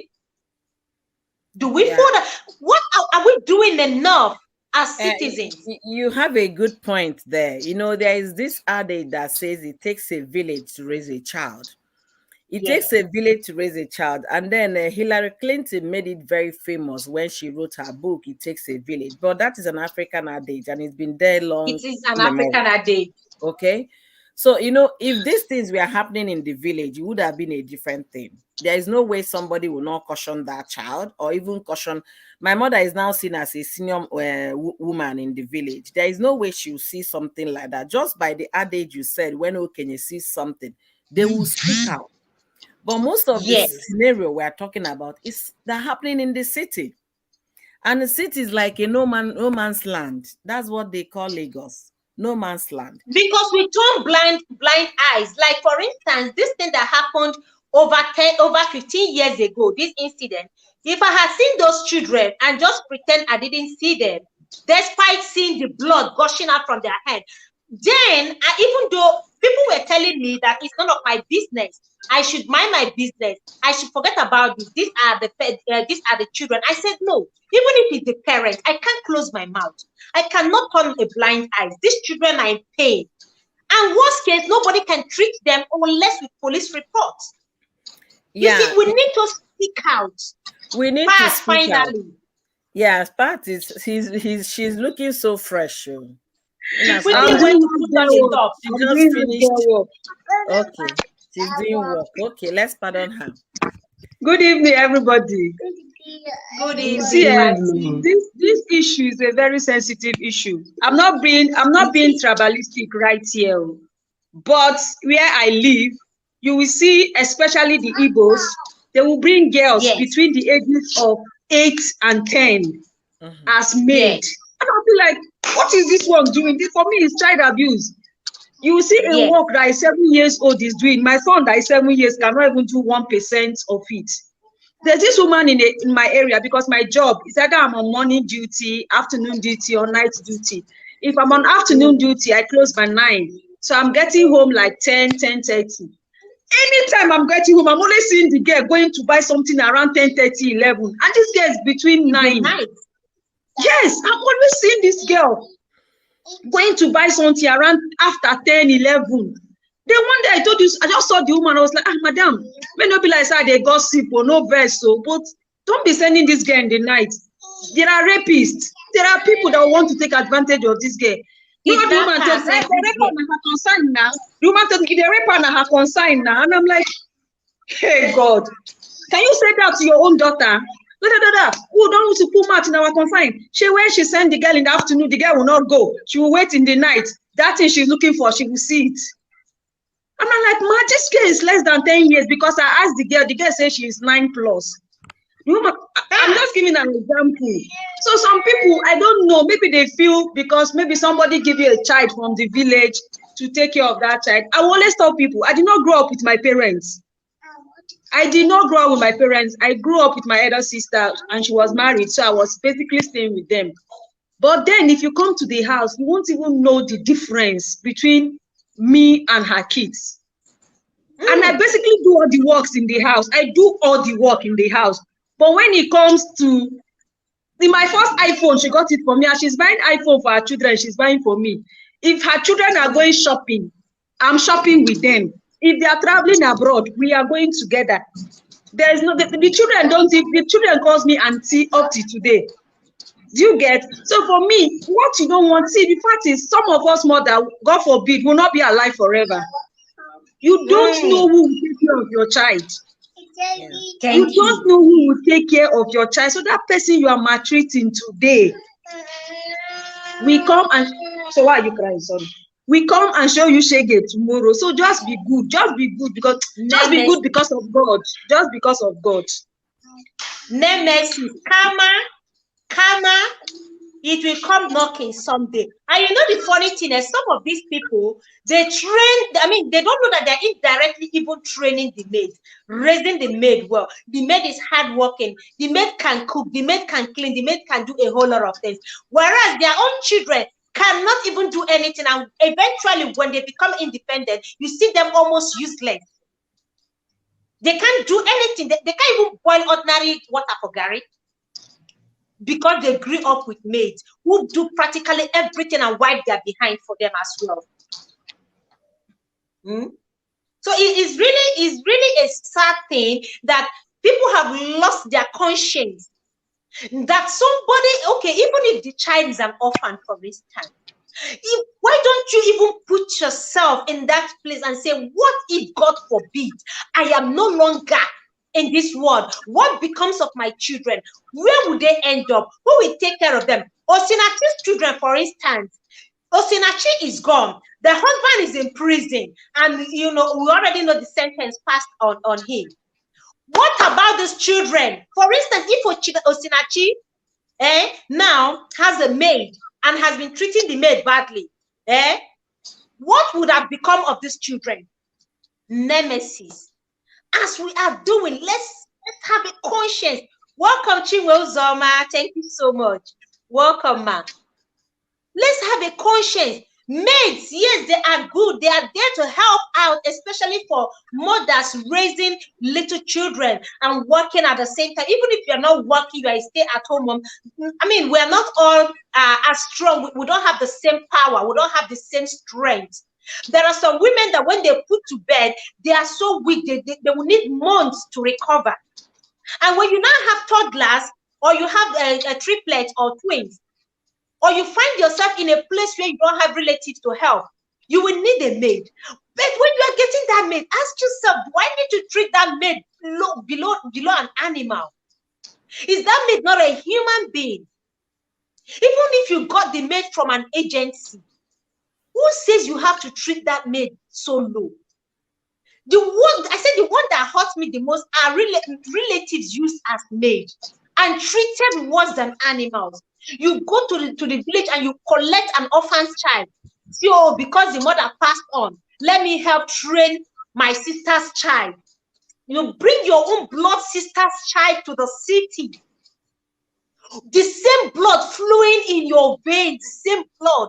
You bring that child and you have the heart to treat that child. In a very barbaric way. Host, please let me not cut you. Oyoyo, let me not cut you. I just remember one gist when we were in Lagos. We were in Mafuliku. I don't know who is familiar with Lagos here. Yeah, it's like blocks of flats. And there's this woman that is staying downstairs. She brought her sister to stay with her when her sister was small.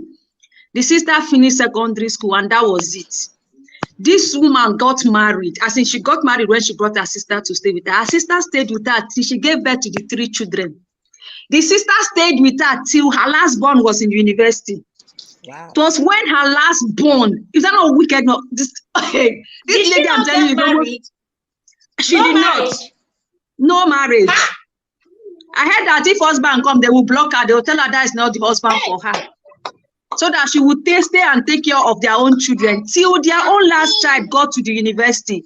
That was when they now said the lady should go and learn sewing. And I'm like, are you people okay? This lady is almost 40 something. These people did not give her any trade, nothing. And this girl stayed with you. As in the lady took care of their own children for them. Why did she stay? I have an exception in that case. The case you just talked about. The girl herself, is she so dumb in the head? When I say somebody of 11 has a voice, or somebody of 10 should have a voice, not somebody of 20.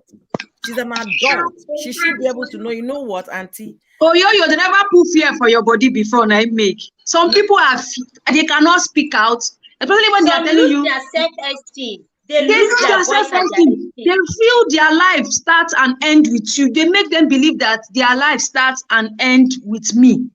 I make the decision for your life. They make decision for an adult. The sister has no say, no friend, no nothing, no parents anymore. Their parents were late, yeah. She caused her own problem. She should take a blame in that problem. Because there is an extent somebody can oppress you, and there is an extent you grow in age. She goes to market. She's the one taking care of these children. So she should be able to ask herself questions. She can't just rely on them. Okay, I love this guy. He's not the best person for me, but my heart goes for him. If people don't want, I will run away. People have done that before. She wanted to live in that situation. She wanted to be fed in that situation. If this thing happened to a young girl, when I mean a young girl of 9, 10, 11, 12, 13, 14, that cannot be able to think right from left, I can understand. Not to a mama madu, to a woman. She has every right to have left that home, but she refused. This is So I Lagos. agree. Oyoyo, I agree. She have every right to go and she refused. Did the people she's staying with, did they even make any attempts on her life, in her life? No. You have seen how wicked they are. They didn't make an attempt. Will you now give up on yourself too? The people that you are living with, they don't want anything better for you. Your brain is not giving you signs or signals for you to work for yourself. Is it when she turns 60 that she'll start thinking? People should be able to know, okay, look, you have chartered this course for me thus far. Thank you so much for helping me. At least now I'm an adult. People live alone overseas at age 18. I'm not comparing the continent or whatever, but our people should start thinking. Okay, let's assume that woman, that girl, okay, has somebody that she talks with in the church, or she even belongs to maybe church group, or maybe she sings in the choir, or maybe she's an usher with it. Oyoyo, where work will not even allow you join anything in the church. You don't finish work before you want to go join church group. I think I have to say no to these things you guys are saying. I'm going with Oyoyo's world. You know what?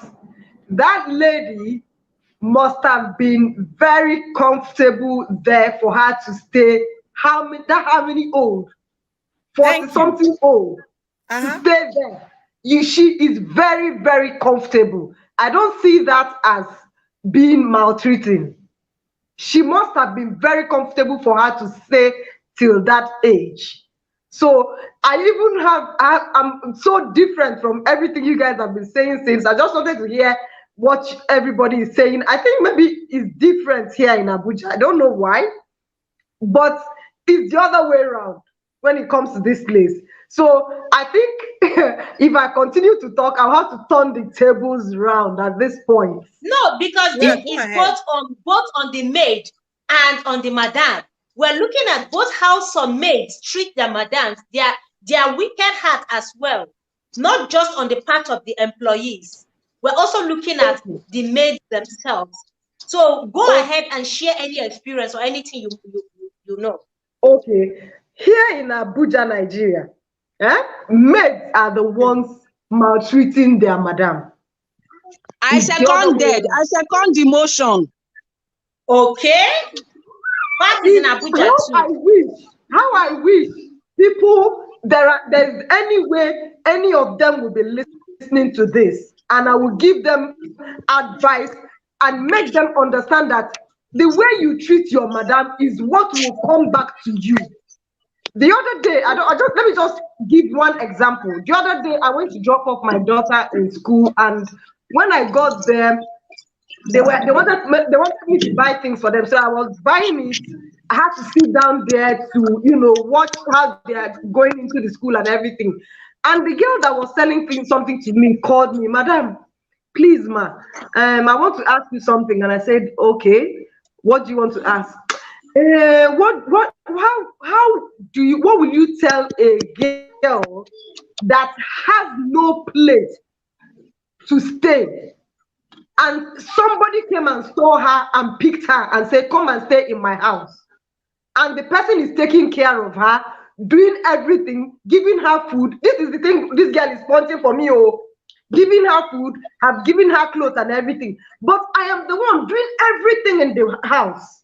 I said, "Okay, I'm the one doing everything in the house, but sometimes she will shout at me, sometimes she will do this one, sometimes." This is somebody that is coming from a place that doesn't have where to live, what to eat, what to do, everything. And I said, "Do you know what?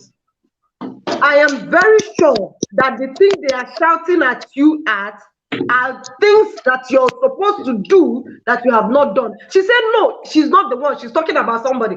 I said, okay, tell that person that whatever it is that she's getting, let me call it beating, or let me call it whatever. And I turned back to the girl again, and I said, as I'm looking at your body, I can't see any mark on your body.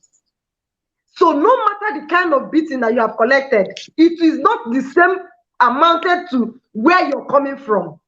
Enjoy it, know where you're going, where you're coming from and where you're going to, where you are now and what the person has made you. She said, no, ma, no, but she's beating me. I said, in my mind, I'm like, he wants me to answer you and tell you to run away. So when I looked at the girl and I now said, do you have another person you want to? She said, yes, somebody even came now. And she was talking to the person, and the person said, come to my house and I will take care of you.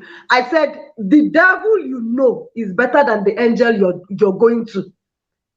That was when she now opened up and said, yes, she's the one. I said, I know. You're a child. I know that you're the one.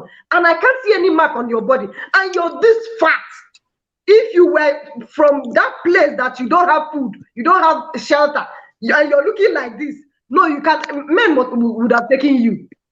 But for you to be looking like so fat, so everything, the person that is maltreated, you're fat like this, then nobody is maltreating you. You're the one, is the other way around.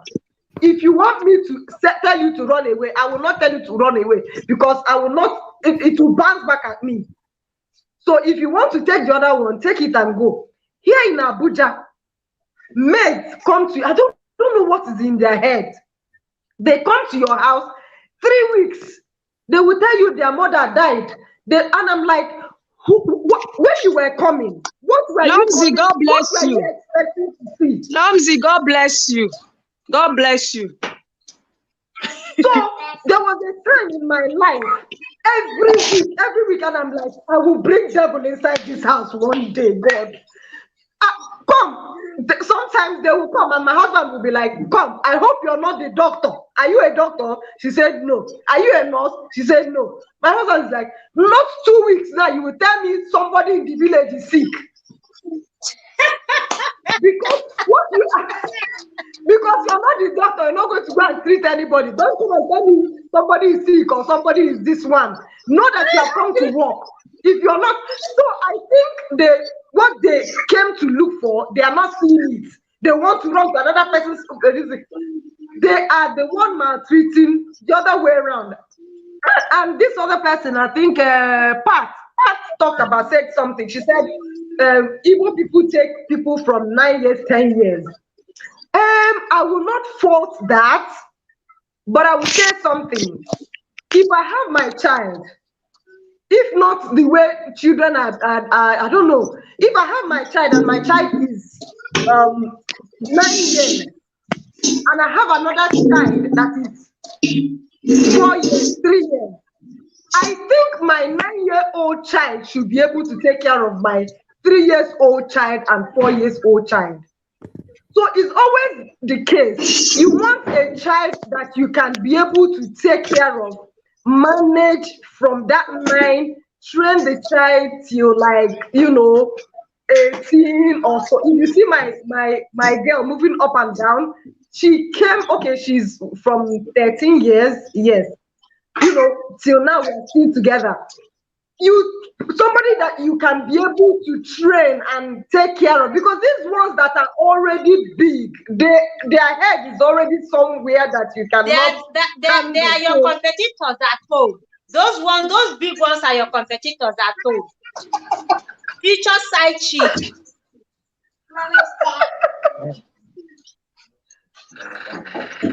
So I think somebody should join me on this side. I understand what Lomzo is trying to say, but I have this thing to say. We are from the part that, yes, beating is a way of correction, okay? It's inherent in every African woman or every African man, because that's our culture, that's the way we were raised. Every small thing is basbos on the body. Let me put it this way. What happened in a situation whereby you cannot lay your finger on your maid? How do you correct? And then what happened in a situation whereby a maid will come in today and look at you guys and tomorrow say, ma'am, I'm quitting. I don't want to work again. What will you say? If you know the notion of people around here, right? You might not even, they will resume work today, tomorrow they are quitting. It's none of your business when they want to work or they don't want to work. Okay, to the point that some people will prefer to hire Africans like us than hiring some African Americans, because any slightest thing you do to them, they will quit. They have the right to quit. They have the right to continue. So that is in a country where payment is made per hour as you work, but back home it's done monthly. And it takes so much to get a maid. Whether it's done monthly or per hour, I'm saying assuming we're in that kind of situation whereby you will have that mentality, or rather that the understanding that my employee can decide to leave at any time. You understand? Some of us have group homes, nursing homes in the US. Okay. Yes. You haven't been in a party, you are enjoying yourself, enjoying all one bed, and you get a call from your workplace that your employees that they left. That party is over for you, because that is your business. You have to take your car keys and go back to your office, whether it's a Sunday or a Saturday. And the reason why you're doing that, because your employee did not show up at work, or that person quit, came to work, looked at, I'm not going to clean all of these people, and she leaves. Are you going to drag them back? No. Because that is the way, the culture of the community. And again, if I have maid here that I pay monthly, because most maids are paid monthly, some are paid hourly, depends on who you hire. If you bring an African person, you can pay them 2 weekly. Every 2 weeks, you agree on terms. You understand? If you have somebody that living with you, you pay them either 2 weekly or you pay them in a full month. So it depends on the agreement. But if you go through the agency, you're paying by hour. Okay? Yeah. So let's assume that's the scenario. I already have somebody living with me. And because I can't beat my kids, I can't beat anybody, because it's against the law. But because of our culture, we are so used to correction is basbos on the body. So that becomes you see the way the housemaid was complaining to a stranger she met at the school gate, because she didn't know this woman. She didn't know Lumsey. She was just explaining that he always beats me, always, because that's the way we correct. Beating. So let's assume the society is different. How will we correct? We still correct our children here, and we don't leave them with all the basbos on the body. I want us to understand, if the mindset can start shifting a little bit. We are not saying every maid is innocent. You understand? We are not saying that we should continue to hire little kids as maid. We should discourage it. If you're bringing a little child, bring that child as a foster child to your home, not a maid. Then if you decide to hire a maid that is at least old enough to take care of herself or himself. And let our mind begin to change, that correction is not only when you beat somebody. Have you sat somebody down to talk sense into the person? And if the person is not living by the terms and conditions you've laid, you have the right to fire and hire. There is nothing wrong in that. But because of the way we are raised, our culture, once you say, I take a job, that's what is happening to our people here too. Once they take a job, they will die for the job. After $1 they involve. They cannot leave. Even when the condition is not good, they will stay there. I don't think that's the best way of life. Okay, sorry guys. The problem with bringing matured, full-blown adult as a maid with Ihuka and Azuka, you know, some of them can be well endowed. Imagine bringing one Azuka and Ihuka, you understand? That is 16, because even from 14, a lot of young ladies are already developing very voluminous, attractive Ihunazo. Now, at 16, 18, You are now seeing this mature, beautiful lady coming to apply as a maid. Even the madam will be the one to say there is no job in this house. There's no vacancy. No, there is no job. Even when there is a job there. Maybe why? Because these men, this species called men, have also been molesting even the little ones. Talk more of the adult. In fact, Paul of P Square, is it Paul or Peter? Paul got her maid pregnant. It was she was a grown, full-blown, matured maid. See, they still hire those kind of people here in the US as maid. Okay, they're beautiful, they look good. They still hire them as maid. They have laws over there. Former governor of California, is it Arnold Schwarzenegger or something? I can't remember his name. Yeah, yes, got his maid pregnant and all of that, but it was hidden. He was raising that child. Nobody, wife did not know the child was his. You understand? Until many years, you understand? The risk will be too much. I will not bring a full, voluminous as a maid. Let us avoid temptation on that one. Let me do the work instead. Bring a boy then. And see if you agree. Sorry, let me give 2 examples of being good to people. Let me give example number 1. My elder sister's husband, which I call my dad because I grew up with them. He's late anyway. There is this boy that comes to his office then, although he was a millionaire before he died. And when he was talking to this guy, he discovered that the guy was very intelligent. And he adopted the guy, like, come and be staying in my house and be working for us. Like, the guy came and was living with us. And he now trained this boy to the university. And somehow he got the boy a job. Somehow the boy got connect and got money. So when he died, when my sister's husband died, that was 5 years ago. This guy came to the house and told my sister, I know I don't have money to give you. I know I don't have this, but can I pay your children's school fees for the next 3 years if you will allow? You know, anytime I think of that thing, I cry. And the man was, because he said, because your husband made me who I am today. I don't know him from anywhere. I am from Imo State. I'm from Imo State, and your husband is from Kogi. But everybody, anywhere I go, they'll be like, Uja's son, Uja's son. But I'm not Uja's son. And guess what? The man fulfilled his promise. He was paying these children's school fees. He wanted, as they are on holiday, he will send the money back to my sister. I know that it's small school fees. They were going to British school. That you're paying like $1 million. And he fulfilled it. He paid it for 3 years. And once in a while, like Christmas, he will send rice. He will send oil. Even this Christmas that passed, he was even apologizing to my sister that things no balance. So, but he still send oil and bag of rice, which is still okay. So at times, let's do good. You never can tell. You will not be alive forever for your children. Thank you, Pat. That's the thing I'm talking about here. If you treat them like your own, they will love you back. Yes. They will love you back. The percentage of the people that are evil are small. Hate can win over love. That's the way I look at it. Then number 2, let me follow what Lomzi was saying. We in Abuja, okay. There was a period that my prayer points, I was praying for like 3 months for maid. It became a prayer point in my life. Maid will come today, they will go the next day. They will come today, they will go in 2 weeks. They will come today. My uncle said I should come. They'll come today. My auntie said she will go. I mean, I don't really like maid like that because there was one. See, another thing with women, we are all mothers.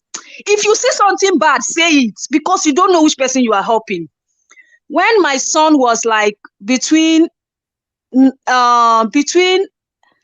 months to 1 year, because he wasn't up to a year there, so I left him and I went to work. And when I came back, my neighbor was standing outside furious. She's like, she wants to see me. That if I like, I should not talk to her again for the rest of my life. But she will say what she wants to say. And I was like, what's up? That lady staying with me. Who is the lady? And I like, she's my cousin. It's okay. That she wants us to go inside. So that she will be saying the thing in my cousin front. So that as my cousin is denying, she will be giving the girl slap to I. I said, madam, tell me. He said, Laila, yo. And so she's even waiting for my husband. And I said, my husband traveled. But my cousin was coming to the house, and we're 4. And she was like, when I was not at home, that the girl brought my son out as in backyard of our compound. We were living downstairs while she was living upstairs. he was beating the boy, a boy that cannot talk. My son was less than a year. That she just stood up. She was just watching. That she wants to see how it will end. Then she now told the woman, you try, yo. She now told the lady, you try. I don't video everything. That she did not video it, but that's what she told the lady. You try. I don't video everything. And I will now ask the lady, she did lie. She said no, that that she beat the boy, yo, that she was just spanking the boy so much to tell the boy, you too dey poo-poo, you too dey poo-poo. My sister, me, I did not even wait to be. I don't get energy for talk. I just say no problem. I called my husband say, give her transport, make she they go back. When I carry her go park. So that is number one. They took her to the park and she left. Make she not talk to me again. Family break, no problem. The second one we brought, that one, because of that, anytime I'm going to work, Lomzi, you know the distance between Duse and Gozape? Gozape is Asokoro extension. Before I go to, imagine me going to work 6 a.m.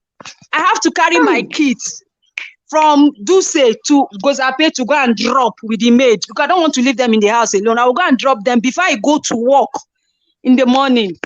Heaven help me. That day my dad was around and I dropped them. I went to work in the night. My father said he wants family meeting. Popsy, wetin happen? That if the pikin were born, no pay me, maybe I carry the pikin, give I ain't go carry the pikin, go village. Popsy, wetin happen? That he was here. That the lady did not know that he was around, that he was beating his grandson.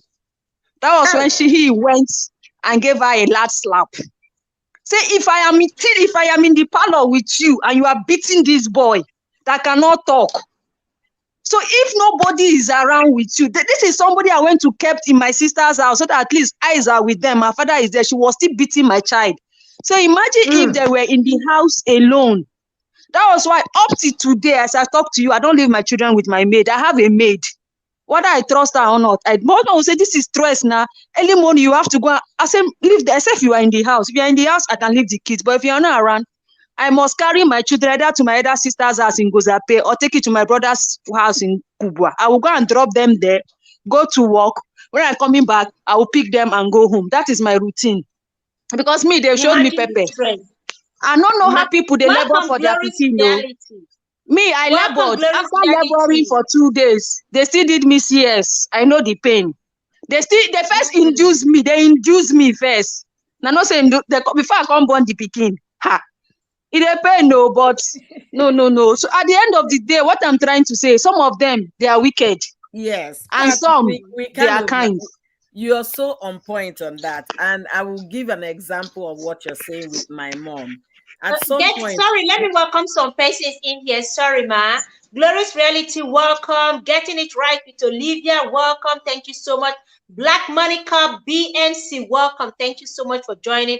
I appreciate you all. Please, guys, don't forget to thumbs up. Ada Atigogo, thank you so much for joining. Please thumbs up, okay? And if you can, jump on the link and come give us your own contribution. We are all lending a voice here so that we can see how we all can join hands together to help. And what do we need to do? How do we help out? What's the way out of this menace that is already eating deep? Thank you so much for coming. Oyoyo Sword, ma, please, we are listening.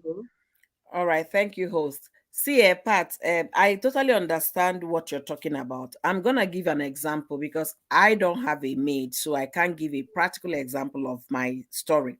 My mother is in her 70s. At some point, we were worried that she was changing maids now and then. This person will come 1 month. I don't want anymore. She's this, she's that. I say, is it that my mother is beginning to be so picky, or she's beginning to not treat them nice, or she's beginning to? We were just worried. Okay. Then there was one that lasted with my mother for over 3 years. That one became a family. Okay. But the thing is that my mother started getting upset with that lady because if she asks her to do something, because she has seen her all, see finish, right? And because she's the one my brother relates to, my brother will call to find out what is going on so at some point she started acting like a madam in my mother's house. So my mother will say that she doesn't want this person. I say, Mama, this one that lasted so long, because manage. She say, and I will not understand because we don't live with her. That's why we only be talking on the phone. We think it's that easy with these people. So we now start asking, okay, what is the problem? That the girl does not respect her anymore. She'll be talking to her, the girl be doing, because the girl knows we are very far away. Nobody will come in the next 30 minutes. You get that's what I'm saying. Knowing your mother cannot even touch her too. And my mother can't beat her. Now. It's not like she's sick. My mother, you want her to fall. So they kept happening. My mother kept complaining, but we were not listening because of what? We need somebody to live with her. Then eventually the girl now said, okay, that she's even tired, that she wants to go. She has made so much money. She was the highest paid maid we ever got. When I mean the highest paid, my brother made sure the salary was so high that she cannot go. You know, there is a way you use money. You make that person to stay. So the girl said that she also wants to go, since Mama is always saying that she's looking for another maid. And she didn't want another person to come because my brother was like, I need 2 people in the compound living with Mama. At some time, they brought in 1 person, but this other one frustrated the new girl. The new girl left.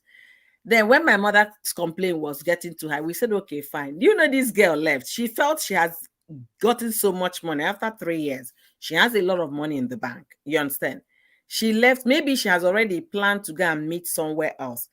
That one, I don't know if he worked out, but she left, Sha. And then they brought in another person. By the time they brought in another person, the girl now started calling after 2 months that she wants to come back to Mama. Mama said, I don't want. So apparently her plan, maybe with another person, did not work. Then they now got the replacement. No, she went there. She went there and tested it, so that this place is better. Now she wants to come back. Yeah. Then the second person they brought to live with my mother had dated a reverend father in the past. And you know, Holy Communion, never forget about Handy Church. You know, Holy Communion, when you start eating Holy Communion, and you're eating the Holy Communion with anointing. There is a different. So my mother didn't understand what was going. Every time this girl is on the phone, tapping on the phone, chatting on the phone. She doesn't know how to cook. Anybody that knows my mother will understand that she does not eat any kind of pity food. Don't even bother.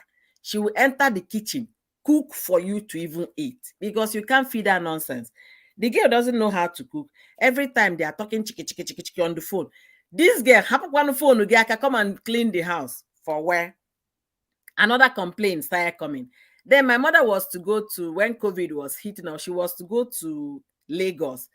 They now bought flight ticket. They say, Mama, you must carry your housemaid everywhere you're going, you carry your housemaid, because it's not when you come, your own burden to take care of you will now be double burden for the house help in the house.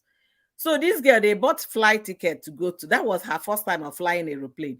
She has told everybody. She got to Asaba Airport and was busy taking pictures, posting on whatever Facebook. That one passed. Then they got to Lagos. They stayed for 6 months. The girl didn't want to go back. Mama said she wants to go back to the village. The girl said she's not going back. That she doesn't want to go back to the village. That she wants to live in Lagos because there's a second maid in Lagos where they went to my brother's place. So she wants Lagos. They will take them to the beach weekends to see Lagos. So she just loved my mother lives in the village, okay? So she loves the city. Then my mother said, this girl, that there is something she has eaten that is shocking her. But my mother didn't understand the story, what was going on. It was, go now, the girl doesn't go on. My mother said, okay. When my mother said, okay, that she's going to US to stay with her daughter. Just for the girl to go. You understand? The girl said, hey, Mama, I would have followed you to the US to say, but you don't have a visa, and to start processing it will take a longer time. That was the only reason and the only way that girl left. When the girl left, they announced, my sister that brought her now start asking stories. So it happened that the girl was living with a reverend father's mother. And then the reverend father will be going to the village every weekend to go and see the mother and collect Holy Communion. I'm telling you don't know who you're bringing to your house, right? You don't know. It's paid maid. You don't know. So the girl had eaten until somebody from the church caught them. So because of that, the Reverend Father was put on suspension. And the mother to the Reverend Father had to give the girl out. That was how she came to stay with my mom. So even when she now came to stay, when she came to stay with my mom, she was still contacting the Reverend Father that was on suspension. They were still chatting. And when are you guys? My mother said, no, I can't deal with this. That this girl has somebody that is always talking with her on the phone. And this girl is no longer a small girl, that she has eaten the forbidden fruit. So for that reason, her eyes are at the back. That is communion. Househelp number 2. Then that one left. You have touched Christ. You have touched her. But that is the truth. So the point is that we don't know who we are bringing in. And you go and do bringing a househelp. I'll do medical tests. You do medical tests. You do the first. Go to your sister, Mama. I need you to talk. No. Go talk to your sister. 1 second. You bring a stranger to your home, all in the name of me. You do medical tests. That's the most you can do. Do you do forensic tech on the phone to know who they are talking with? You don't. So when my mother was changing househelps up and down, we became worried. Because after that thing that happened to Ibunedion's mother, that the househelp killed the woman, we became extremely worried. Can you not imagine? So can you imagine? We start asking, this one, they are coming back and forth. They know nobody's in this whole house except Mama. You understand? They can even organize people to come and meet the woman. So the thing is, in as much as we have to still show them love. Like I said, when you show them love, that wickedness will be reduced. It would definitely be reduced. And for Patson, it's just unfortunate to have gotten that series in her life. It becomes her story. It becomes her fear. Especially when you have little children. When you have little children that you live under the care of this maid, you have to force yourself to love them and pamper them and treat them well, no matter their behavior, while correcting them as well. When you flog them, you go to work, they flog. See, what they do to innocent children, toddlers and babies. There was a video that went viral. Pat, I don't know if you saw that video. I don't know if you saw that video. That was last year or last 2 years. I couldn't watch that video. I could not. Oh, you know we are going to. Yeah. If you see what this maid was doing to a baby, I'm talking about a baby, an infant. That baby is not up to 6 months, Pat. I doubt it. That baby, I doubt it is up to 6 months. Oh God, may God not let us leave a child, a baby with a monster. Amen. Also, do your toy, you see the baby is crying. As in the baby, the more owner call the baby, the more the baby needs. Oh, what are binge? Hey! This thing is a thing. I don't know. I don't believe in luck, but sometimes luck works. Okay. The last person we brought to my mother is from Akwa Ibom, and those people, they know how to do the job. Yes, they know how to do the job. So this girl came. The first day she came, it was late. The next day, because the person that brought her brought okazi leaves and everything that they used to cook around that place. And the girl entered kitchen. By the time she finished doing whatever, that was the first time a maid was cooking for my mother. And she has lived with many. By the time the girl finished cooking and brought the soup, the people in my village refused to go because they said the way the girl was cutting the okazi leaf, that she was crafting it like an art, that they want to taste the soup. So I now called Mama. I say, how far with this one? She said, this one can cook. I say, somebody can cook to my mother's taste. That means the person is a good cook. So it depends. If you're lucky, you understand, you get a good one. But whereby you're not lucky, if you get those ones that have eaten the Holy Communion, you are in trouble. Why was it that the girl refused to go back to the village? Because there is no bobo in the village to say hi to her. My mother not get back into her house now. So she wants where she can see the bobo. Since the Reverend Father is no longer within touch, she wants where she will see the people that will be touching small. Yeah. So there is no, my mother says, see, it's all by me, and I don't have a boy. If you get pregnant, that means you got it from outside. That's the first thing she will tell you as you're coming into her gate.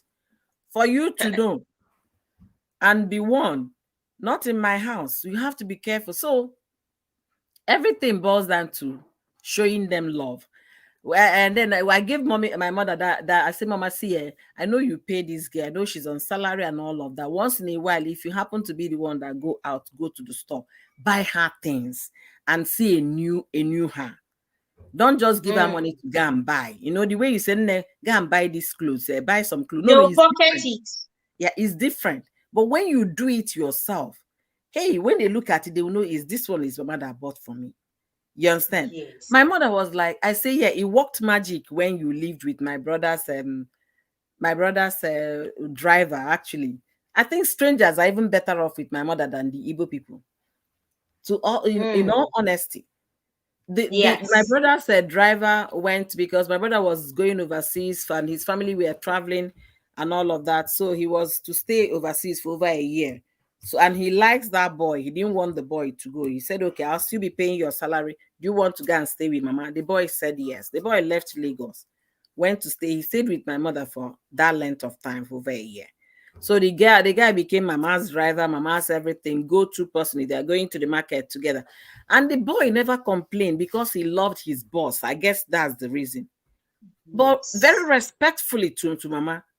So it all depends. And if you show them love, once in a while, buy them gifts. You don't have to wait until Christmas before you buy them gifts. If you go to the market, you're not doing it because you want to. You're doing it to buy their conscience so that they will know. If there's any already plotting or planning evil against you or your family, that love will conquer it. That love will just weaken the person. Yeah. Do those small things to make, because you're leaving your kids with strangers. Like we left our mother in the hands of strangers. So if you don't once in a while do those things for them, they will turn monsters. Look at Igbenejo's mother, an old woman, wasted by a maid. Old woman, she took her jewelries, took some money,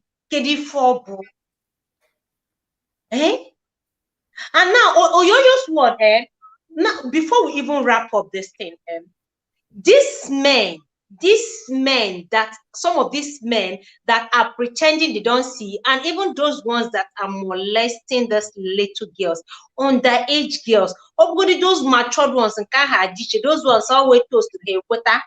But I'm talking about these little ones who cannot say no because they are afraid, and then they are being threatened not to speak, threatened not to say a word.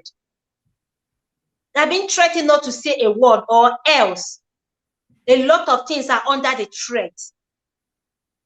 Yeah. How do we curb this? And this is the reason why a lot of madams, treat this maid, because especially when they start, the men start being nice. Okay, like we were saying, men show concern. At least call your maid once in a while, talk to your maid. Look at your maid closely. Is your maid macheting? Is your maid looking haggard? But when Oga puts eyes or even complain about anything, Madam Gasi tinye maid. Yeah. And some of them do it with clear conscience, while others we already know have ulterior motives. It's because there is already mistrust in the society, and then mistrust in that kind of profession. If I will use the word profession for that, that mistrust that you can't trust them. They are coming to take your husband. Okay, you said you can't even bring a voluminous child because that's a temptation to the man in the house. Because of that mistrust, you understand? The madam is always very apprehensive that this might be happening. Even when it's not happening, she's already thinking in that direction. If the maid happens to wear shorts in the house, hey, that means she's already sleeping with my husband. That's where he's wearing shorts. So with that one, the thing, it has to be everybody changing mindset, knowing that this person is just here to work, and then building trust in your relationship. Because if you have trust between you and your husband, you can be able to know what the man can do. But there are some randy men, dear madam, the wives already know these ones are randy. You bring any lady, any girl, be it a baby or another adult, this randy dog will go after her. Yeah, so which makes most madam apprehensive. That's a psychological thing that the man has to cure. It's a sickness. They don't even see it as sickness. It's a sickness because I don't want to use the word pedophile, but that's what I will use. Okay, it becomes a sickness when you start laying your hands on small kids, and that is an offense on its own. But the thing is, if the man is, until the madam points it directly to the husband that, honey, this behavior is not normal, you need to see a doctor. You understand?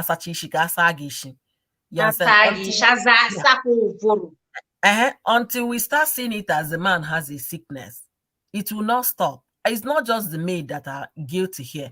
The maid might just be doing the maid, but the man wants to press a small breast. Hey, your breast is beginning to come out. To come, let me. Ooh, that's how it is. From knowing how the breast formed to like getting to test the one down below. But the girl is already frightened. But the man is the one that has a problem, and not the girl. Yes, because it's called what? Abuse. If I will use the word, is the madam that will be the man has a problem, and then you notice it as a madam. You keep quiet because you don't want the society to frown at your husband. You keep covering it. You see, until pregnancy shows face. God bless you. I was going to come to that. Some madams know these things and they cover it. They refuse to help this girl. Was it Susan about it or financial lady one? I was on her live stream one time when she was talking about a maid that the madam knows. In fact, this one was not even a maid, it's her niece that was staying with them. And this man was, molesting this girl. The woman knew it. For how many years this man kept doing this thing. And the woman mafia all machapa, but the girl where or that is also or touching that is she will slap the girl's mouth and say, you want to ruin my marriage for me? If I hear pim outside, if I hear pim. So this girl kept suffering in silence until one night she ran out of the house. She was found at the park in the middle of the night that she wants to go back to her village. That was how the story came out. She was found and she explained how her Oga has been abusing her and how the madam knew about it and has done nothing to save her or help her. Even when she opened up to the madam and said, this is what Oga is doing, the madam will say, if she hear that she will not be the one to break her home for her. Yeah. Which home? The home until she had to run away. What if she had even ended up in the hand of India Joma, the bad people at the park there, running from one to another? Welcome, mom of triplets. Welcome. Thank you so much. Ostonia, welcome. Thank you. Welcome, everyone. Thank you. Please don't forget to smash the like for your girl, okay? Smash the like. Smash the like. We've been talking about maids, house help, domestic help, from the side of the madam especially, and from the house maid side, the ills that have been going on, and how do we curb it? How do we help out? From the side of the madam, what needs to be done, and from the side of the house help, what needs to be done? Have you seen anyone with such experience? Please, you can jump on the link and equally share yours, okay? Oyoyo's word, you get the point, ba? Yeah. Yeah, it's unfortunate that those people think they still have a marriage where there is no longer married. The moment the man starts, moving around with young little girls, you don't have any marriage to protect. So the girl is not trying to break anything. There is no marriage as far as I'm concerned. But what I'm going to say here, women should wake up. That thing you're trying to protect, my marriage. There is no, if there is anything left in that marriage, that man should respect you, especially in your home. It's not in your home. You're going to every night, sneaking out to go and look for another hole to dig when you have it there with him. So if he can't respect that, you don't have any marriage to protect. Report the case. First of all, tell him to go see a doctor to know if they can help him. If they cannot help him, report the case straight on. Let him be registered. It's because Nigeria, they don't have any registry for pedophiles. That's why the people get away with all these things. If they have that, start registering them as sex offenders. You find out that everybody will wake up. In the community, in the US, you can't do that. If they catch you, you can never buy a home. You can never rent a house. Your own is finished once you enter into registry as person where they touch children. But when they touch children. The thing no day for Nigeria. That's why they can do anything and get away. And their wives are busy saying, you want to break my home. Which home are they breaking? The home that is already broken in the first place. There's a policeman, a police officer. The guy is still serving in the police. He's still in the police force today as we speak. A police guy that a young lady, her name is Ochanya. Oh, Ochanya, may your soul rest in peace. Yeah. Ochanya was a maid. Her parents, she lost her parents in the village. She's from Benue State. And this policeman happens to be the uncle to the father. I mean, the brother to the father. So the policeman was actually her uncle. Brought Ochanya to come and stay with them. While Ochanya was there, the man was molesting Ochanya and also bringing other men, policemen as well, and other. They now pay him. Like, he started pimping this girl, this little girl, Ochanya, started pimping Ochanya. And to make it worse, even other police officers were involved. Ochanya has run away from the house. This man, because he's a policeman, he always find a way to bring Ochanya. Ochanya had no one until it was one man called B.T. Thomas that was now involved in the case. B.T. Thomas, handled the case, but because he was a police officer, police case, they started threatening him and his family.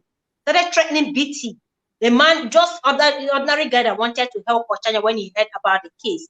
Eventually, guess what happened? Ochanya got pregnant. Without knowing Amaronye to Balime, because the uncle and the wife of this uncle was aware of everything happening, because Ochanya said she has reported, and the woman would beat her up that she should never say anything. So this thing continued until Ochanya got pregnant. They now sent Ochanya out of the house. Ochanya was living in an uncompleted building when B.T. Thomas found her. She was living in an uncompleted building, pregnant. So B.T. Thomas found her and brought her to his house to come live with him. Then the police officer came there, when he found out where the girl was, because Ochoro Konyogon Amara, he came and took the girl with other police, and they started threatening him. Eventually, Ochanya passed on. Ochanya died last year. That was when this girl eventually died. With all the suffering, Ochanya eventually died. And those people they went free. I don't know if it's the same case. They went free. They went, no, not the same case of father and son. They went free. The man is still in the police force serving today. Nothing has been done about it. BT took up the case. The more he fights the case, the more they fight him. Authorities now, because they feel they have the guns. This was how innocent girl died. Tonya, welcome. Good to have you. Thank you for joining us. Your mic is muted. It's very sad. Hello, good evening. Good evening. Good evening. I'm following you people up. I was following you people up. And this issue of guard them and the maid them. Not be smart, not be today, not be smart at all. And to worsen it, just like you people said, some women knew and they keep quiet. And woe betide any woman that noticed this for the sake of what type of marriage is that? Hello? Because I've seen a man that said, if this maid go, I'm going to throw you also away. Yes, you are not going to die. Because you are just trying to keep your home out of this threat. And you're wounding an innocent child. Imagine if it's your own child. Just put that child in your state. I don't have such heart. I will first of all put that child in my own state. How I will be feeling. It looks torturous. I will never allow such a thing. It's in the sight of God. It's in short. I don't know what to qualify it with. But if you try or you dare such thing, that such calamity is going to finish you up in your entire life, because you will follow up every minute. You'll be followed up by that atrocity. You see, my own experience, when I was with my ex, I used to have this little girl that used to help me. She's so beautiful. She's so beautiful. Yes, she took me as a sister. I took her as a daughter. I buy every damn fucking thing for her. I do everything. But the moment I noticed my ex usually asks her some questions when taking her to school, I started putting eyes closely. Sometimes I will ask him to give me money to pay for her school fees. I'm the one that brought her actually. Pay for her school fees, do everything for her. He's no relative of us. Somebody just found out from me from Enugu side. You understand? So if I am presenting myself as an auntie and a sister to her, nothing concerns my ex. There's nothing that is supposed to concern him. But the way he prognoses on it makes me worry. So every time, if I ask him for this girl's school fees, sometimes she will come and tell me her private needs. If I go to him, most of the time, this type of men that they will not give you, they will be there giving you ultimatum. And whatever you does in the house, you have to give every details, one after the other, what you uses the money to do. So whenever I give come account of every kobo. Yes. Whenever I comes for this girl, I will have to narrate every damn fucking. If I'm buying pants, I would say I'm buying pants for her. He will not even tell me, have you not bought pants since last 2 months? You bought pants, you bought bra, or what else do you want to buy? So this type of argument, I normally go to him. I will tell him even his school fees. This one, he will tell me maybe next week or Tuesday or Wednesday. So I discovered that this girl will collect this fees from him directly, him dropping her off. Don't you see that some women doesn't have sense? When I started sensing this type of nonsense, I knew there is trouble somewhere.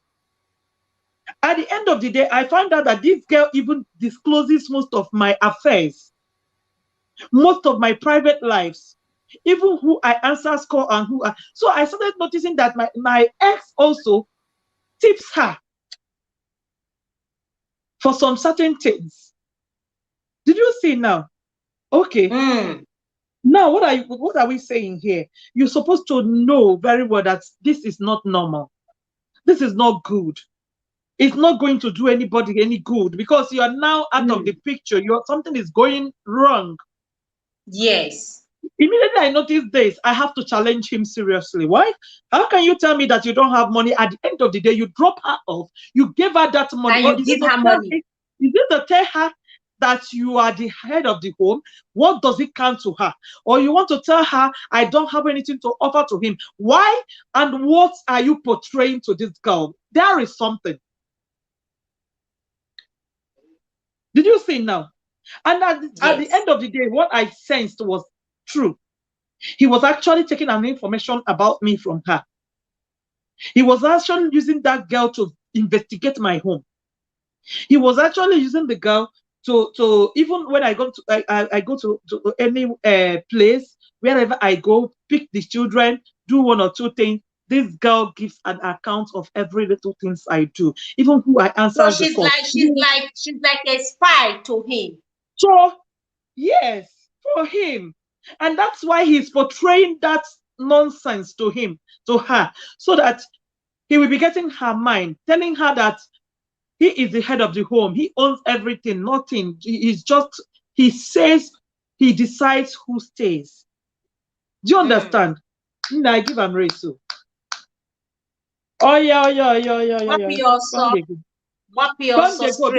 Because you might investigate it more and you will see more of what you don't expect to see. A lot of dirty things. A lot of dirty things. You can't even believe it. And it's so shameless for any man out there to be doing like this woman here. Just imagine if it were to be your own daughter sent somewhere or something happens, God forbid. We don't know what tomorrow holds. We don't know what calamity might befall anyone. We don't know what tomorrow holds for each and every one of us. And then you forget that you have children, you have daughters, you have sons, that you don't know where they will end up trying to survive. In the course of trying to survive, you don't know if they will end up in the hand of your own brother or sister as a maid or house help. Some of them can stood that low. Some of them can stood that low. And some are disciplined. Some are disciplined. No matter what the maids look like, no matter what they wear, they don't give a damn. But some, oh my God, If you discover that your husband is such a person that moves by anything on the skirt, please be watchful. You don't need that maid. No, no, no. This life now. I don't even think that should be the problem of the maid. Once a man is a Casanova or a randy man, I don't have to deal with him. Like, I don't even need him in my life in the first place. A man who will stoop so low. Yes, for those women that wants to keep that marriage by force, by fire, by force, any way it can cost them. Yes. If it's not a maid, that man will look for even anybody. If it's not a maid, it can also be any other person. That's the problem with randy men. Women, just like you people were talking about. So women don't want to know. They want to just belong. They want to just be in the house, be somebody's wife. They don't care about their feelings. Some women are like that. Just like the ones you said, you are seeing a child bullied by your husband, and you kept quiet and you live with the atrocity. So such women can do this, which I'm saying. But if you are such women, if you discover you want to keep your home for anything, just make sure that you quit you having a maid, anybody around you. Just endure those ones he goes outside to do, because it's a big atrocity. Just leave maid out of this, because we must not have maid. Now, technology helps us a lot. The life now is more easier. You can do without. We in diaspora here, we don't need maids. If I have children here, I manage with my kids. Okay, I don't think there is something that I'll be needing. Even some people have dishwasher. You just put your dish, it will wash. Just make sure you get those little machines around you. You are good to go. You mustn't need someone to be answering you, man. Even if you can't, wait until these children are grown a bit. Like, wait until they're a bit grown so that you can now go ahead with your work. If you cannot cope with that, if you know you're not going to treat another person's child with a touch of humanity in you, then forget about getting a maid and do the chores yourself. Raise your children yourself. When they're a bit grown, then you carry on with your job. Instead of bringing another person's child and you treat the person like an animal. Imagine locking up someone's child in a dog's cage, starving. I saw one with chain. Chained this little boy. Chained him hand and feet without food for days, 7 days. What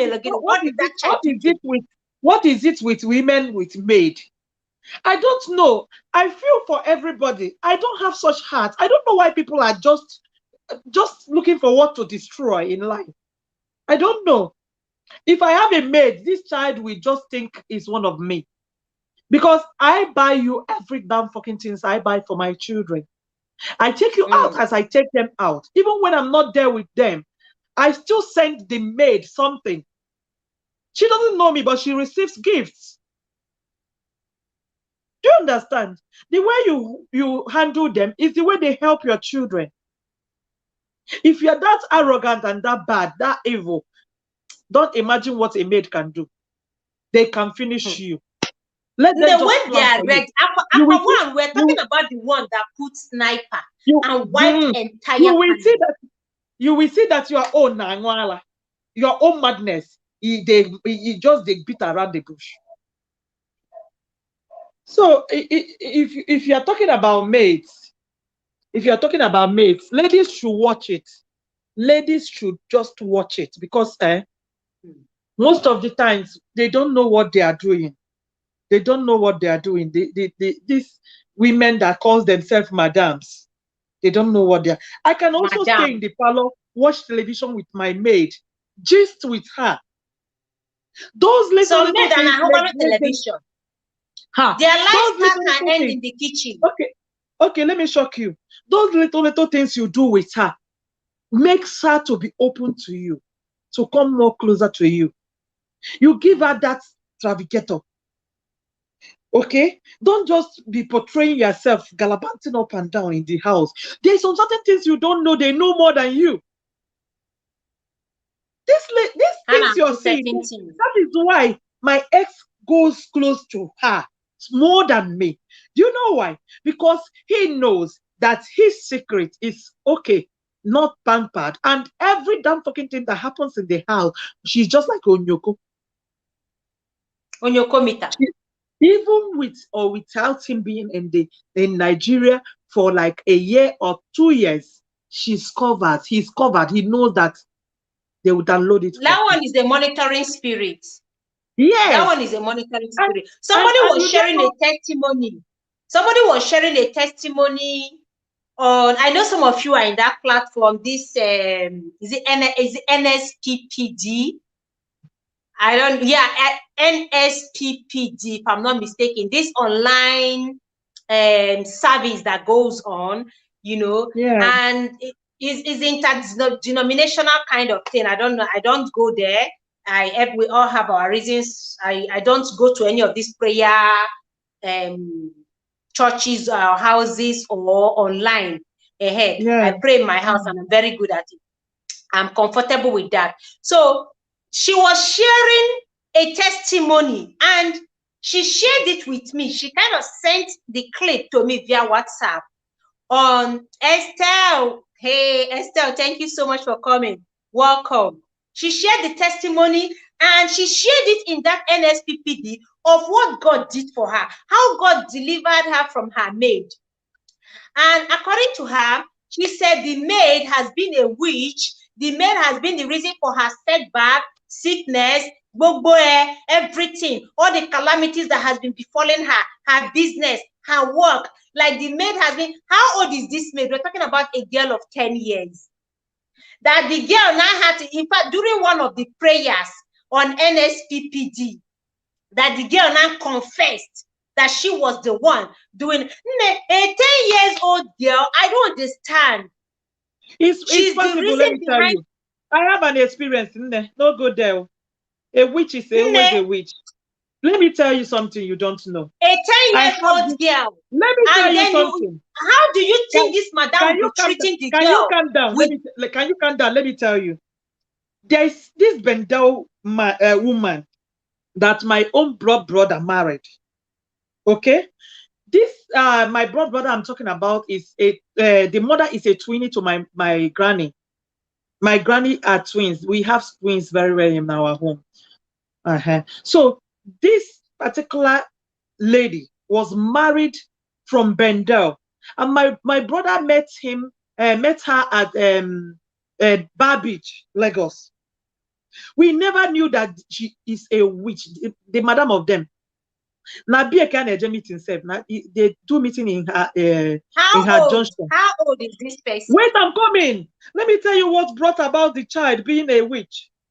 Okay, then this woman, before she died, she have to confess because they have to bend her out like this.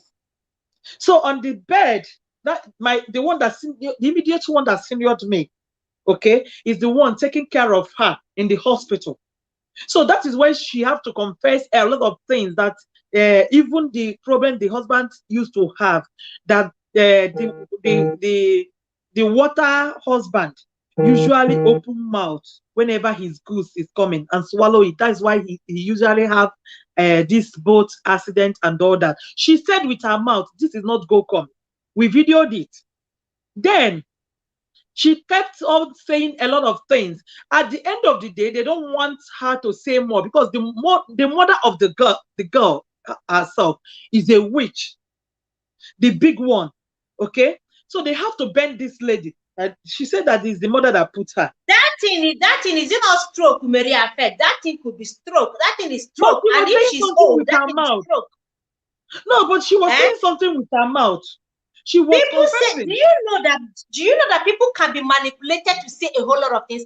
I, for once, have been manipulated in the church to say what I am not. See, these people have a way of manipulating. They manipulate children. They manipulate people. These things, they work on people's psyche. They manipulate people to stay and do things they are not. Her? Because she is in the hospital. Who will manipulate her? Can you let me land? Because I'm telling you out of experience. Yes. Don't rush it, because you might be shocked with what I will end up with. Then Okay. on that thing, bending her mouth and bending her hand while trying to tell us something, she have to ask for biro. They gave her biro and paper.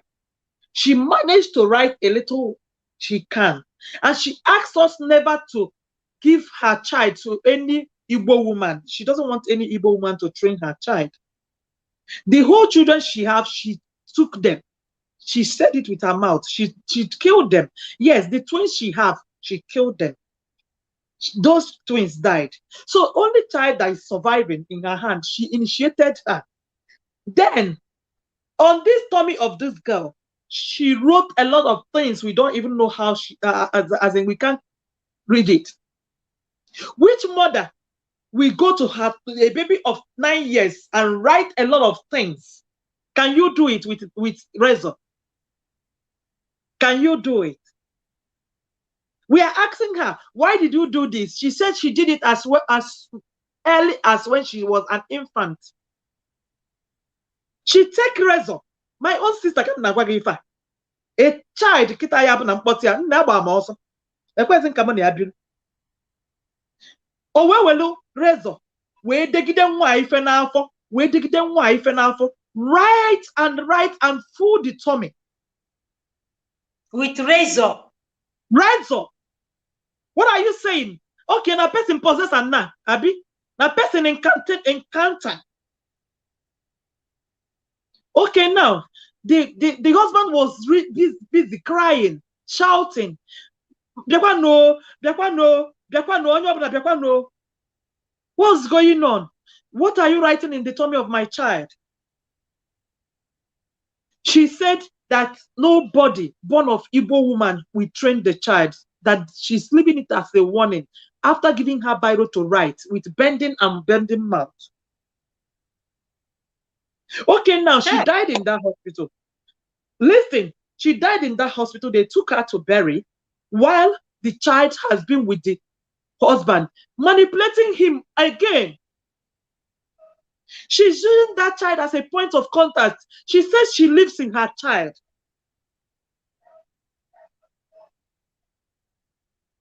Did you see this? You can't kill your child. You will have your child. So sometimes this girl do like somebody they are manipulated. Sometimes she will go and steal something that you will be looking at her. Come here, officer. Are you not the one that took all these things? She will say no. Now, hello. I'm not saying with any other person. What are you doing? And she doesn't eat. I stayed with this child like 6 months. I ran away. She doesn't eat. Every time, come here and go say, come and eat. You will get her food. She will say she has eaten. Where did you eat? It was that day that she told me that the mother used to bring food for her in the kitchen to eat. She doesn't eat. What are you saying? What brought all this? She took something in my presence, and I happened to call her and ask her. I told her, you will stop lying. I will beat you today that you will stop lying. Did you know that when I started flogging this girl, the cane started flogging me? I started noticing that. You think it's a fallacy? You think it's a fallacy? It's when I want to throw her away. I ran away from my own house, my duplex. I ran outside. And when I took her, I said, you are going home. I did not want to come back to my house until my ex come back. You can imagine this. I have to take her to boundary where the father is. Straight, immediately, I called my ex on phone. I said, see what is going on. Now they sat her down and asked her. She said, the mother said she should bring one of my child's clothes, my first son. That's the only child I have. Manage what you leave for your children. You leave some evil spirits for your children in the name of maid. When you leave your child and go, that person you leave that you don't even know may turn to python and be visiting your child, making her to cry or him. Okay, now they were asking him, what's your mission? He says the mother does not like me. That the mother says that no Igbo woman shall train the child. And now you are we Igbo. remember. Yes. I said, but I'm your sister. I'm the sister-in-law. I have every right over her. Okay. Now they now said, okay, calm down. What is the problem now? Did you beat her? She said yes. He said that the mother is very angry that I beat her. And the mother asked her to bring some of the clothes. Nne, ewe kwasa akpa nwa, nekwata akwa ụmụ m, n'etiti na abụ. In the middle of Are her you clothes. serious? Yes, my first son's clothes. They said they wanted to initiate my first son, but he did not agree to eat everything they bring for him. That's why they usually beat him. So that's why whenever I come back from market, my son will be crying. Did you see? I will now be asking her, why is this child crying? Have you not eaten? You will think that there's another thing. Okay, I don't ask her, what do you usually do in the kitchen? Because I noticed that if you are in the kitchen, you will just relax there, be singing, be talking to yourself. What do you usually do there? She will wash plates till because what do you usually do in the kitchen? She said whenever she goes to the kitchen to wash plates, she used to have two people that the mother used to send for her. Is her guidance angel. They used to stand. How old is this girl? 10 years, girl. 10 years, girl. That's what I'm telling you. 10 years. The thing was written in her tummy as of 8 years. Did you understand what I'm saying? Up till now, Ngozi is still alive. Then I run away. I run with my 2 feet. Okay, now that the 2 people that used to visit her used to bring her food. Her mother used to send her food. And her mother lives in her. That when I was beating her mother was so angry. And they wanted to destroy my child. That's why he said he should bring the clothes of my child. Now I have to ask her where is my baby's clothes. It's in the middle of her clothing. She packed and go with. So when did you pick all those things there? Because I know I told you to pick your bag, let us go. She says she has done it before, that she's the one holding her mother. Her mother wants to destroy my child so that it will pain me. So the mother asks her now to bring the clothes. She had to put my baby's clothes in the middle of her clothes. Things are hard. Anyway, Shami, I don't know why things like this. Listen. I now carry this girl. The father has not yet come back. I can't stay with her in a one room with her. I have to come outside. Everybody is asking her questions. Now, we have to go to one church around the corner before the daddy will come back from market so that they can the solution. They now started praying for her. The prophetess have to say everything, that the mother is still living in this girl. Come here. She called her. What are you seeing whenever you are around? She's narrated it again. That 2 people used to come and help her in everything she's doing. They give her food. The woman asked me, Madam, this girl they eat for house. I say no. I can't ask her. If she doesn't eat at home and she's with you, how would you even be comfortable knowing that you have somebody at home and the person doesn't eat at home? I don't even know. I think maybe whenever she's in that kitchen washing plates, she might have feed anyhow, children. She must have been feeding herself anyhow. If you bring food and force her, she will tell you, I'm okay, I'm done. I'm okay. You will be like, okay, go and keep it. Go and keep it and cover it. Okay, they now have to pray for her. They pray. No, but we pray, So no need of all this prayer from A to Z that she wants to take it. He wants to take her back to the mother because that's the wish of her wife. They should take her to Bendel woman, either her mother. The one she left, we have to take her back. I just believe that, up till now, I just believe that some of these things are just manipulations. Because you have not seen. Pray that you don't see. Pray that you don't see. Well, anyway, because I don't believe in them, so maybe that is why I am yet to see. Because while I was still in church, seeing all these things, I have seen how they are being manipulated. So a lot of women, all their house helps are one J. All their house helps are witches and wizards. All their house helps are the reason for their calamities. All their house helps are the reason why their children are falling sick. My love, let me tell you something. Some are really for real. Yeah. Why must it be the house help? Why is it not your own child that is the witch or the Obanje? Why must it all be? If you go to church now, let me say, you see women bringing their maids every time for deliverance. Their house help, they don't bring their children for deliverance. They don't bring their children for. It is always the house help, the poor innocent house help that is always brought for deliverance. Okay, let me now ask you. That Obanje, that witch, I have moment can have effect. Okay, let me ask you something, my darling. What would you call a woman that pick up a razor to write something on the stomach of a child? The woman has mental issue. That's all I will say.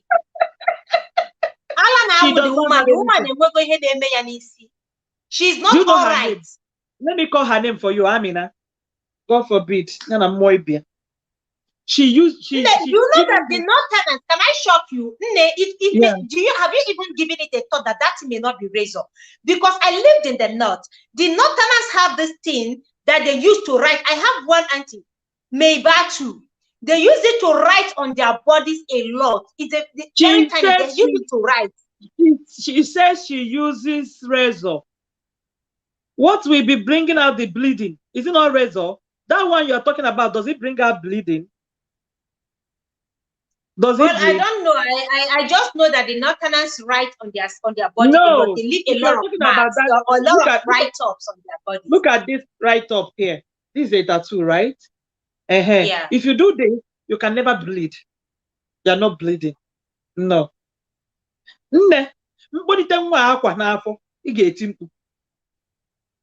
will say, which mother? For what reason?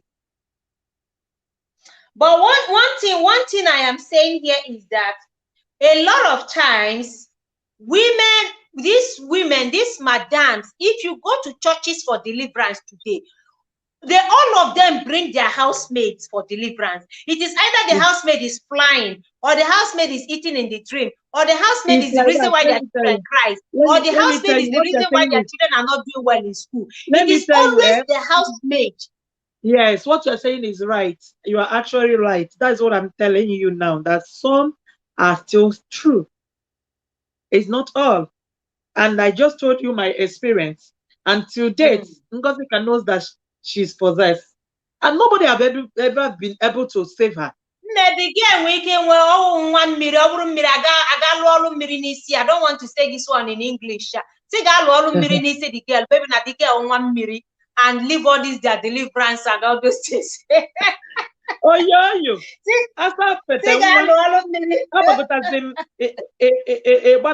Before I can even greet you, you don't run. Go.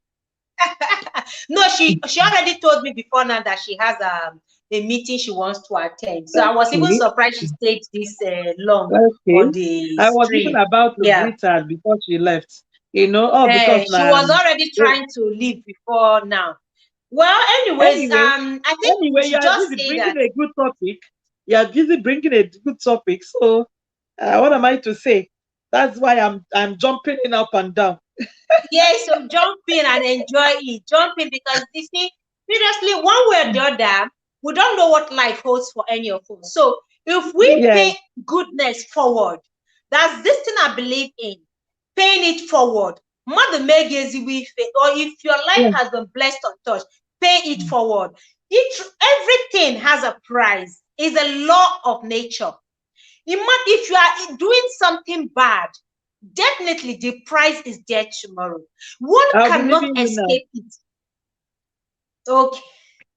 Thank you so much for coming. All right, dear. I want to feed Bobby now. Okay, dear. Okay, no problem. See you tomorrow then. All right, darling.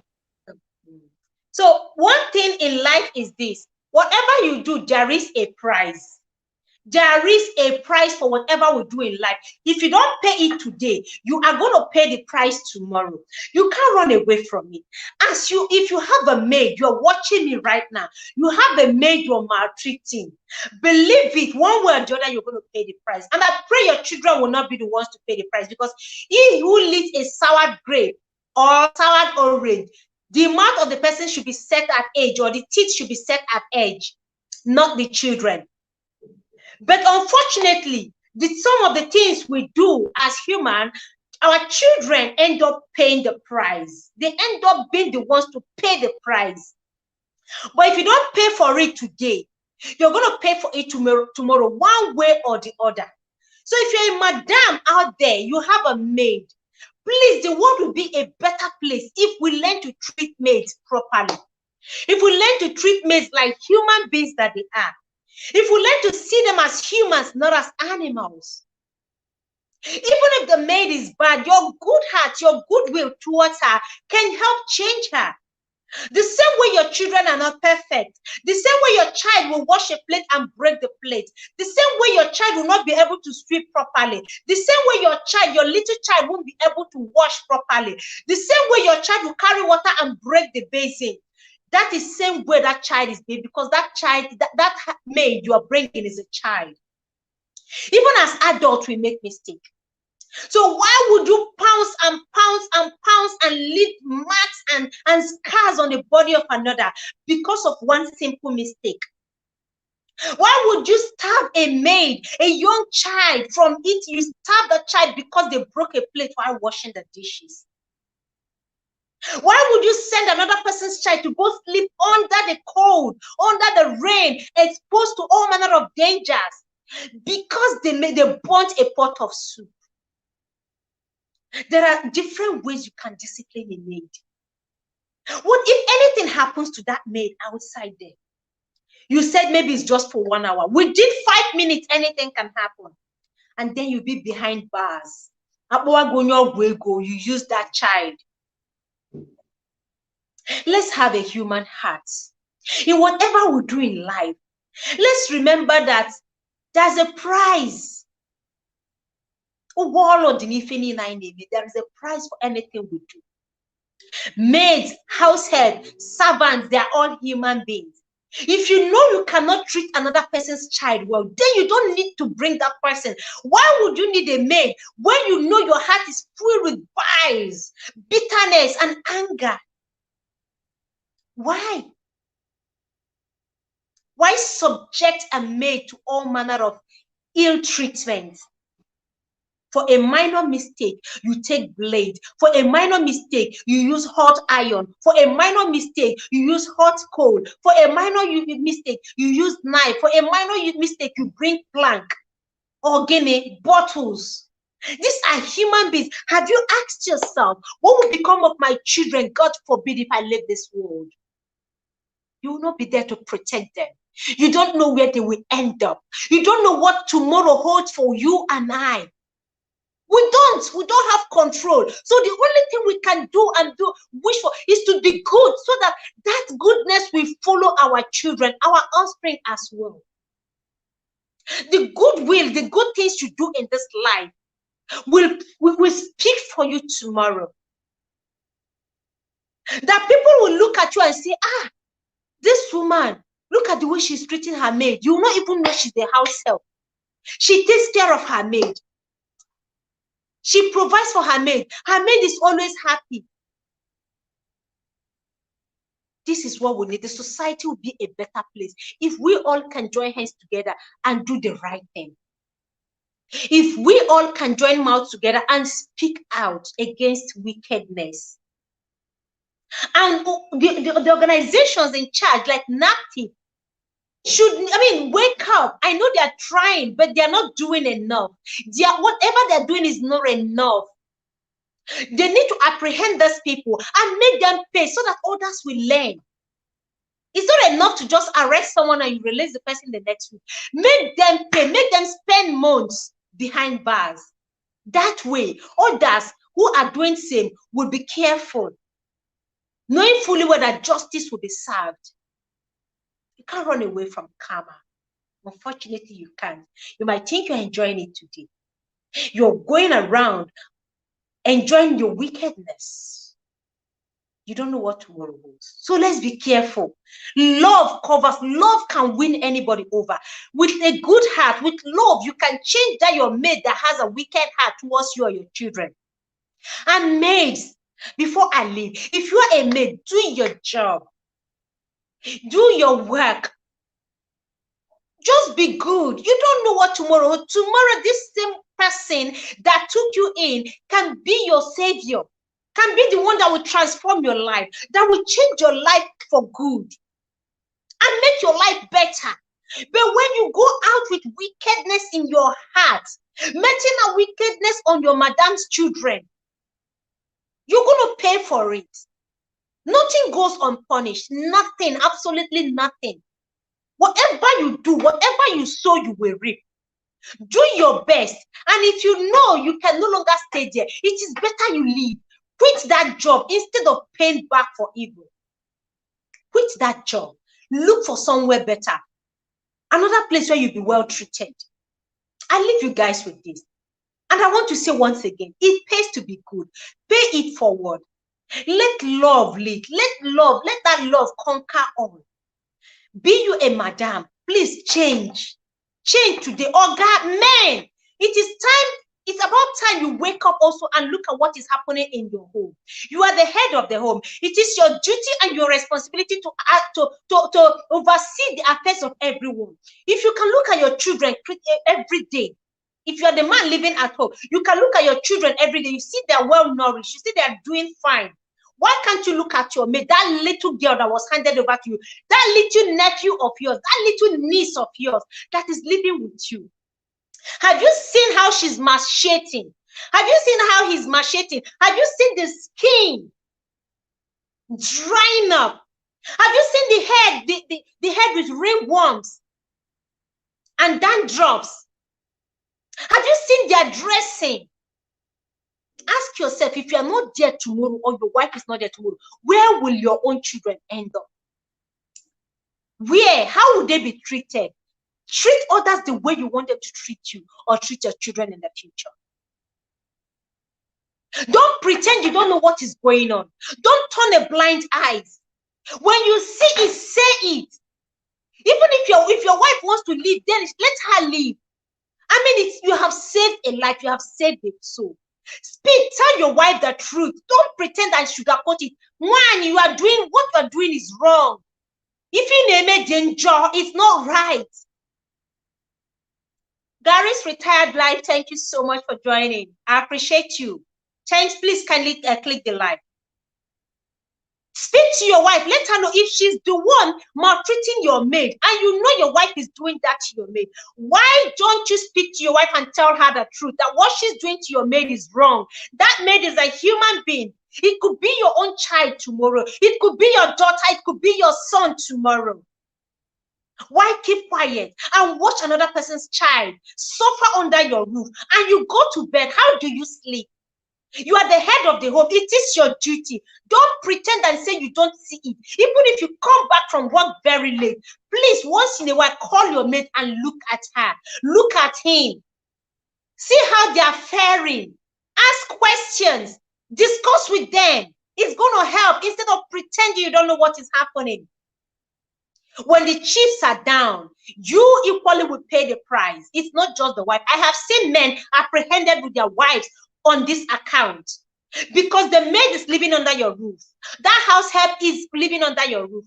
That house help is your responsibility. So if anything goes wrong and your wife is picked up, you will be picked up as well.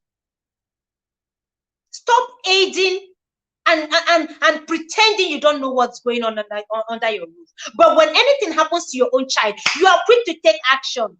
You see a little scar on your child's body, you are quick to react. You ask them, what happened to you? Did you fall? Did somebody hit you? How did you get this cut? But you see countless number of scars on the body of a woman or of a child living with you, and you do nothing. You pretend you don't notice it. You see marks of canes all over your maid's body, and you pretend you're not seeing it. God is watching you. Whatever you do in this life, there is a payment for it. What you sow is what you're going to reap. There is no two ways about it. Karma is real.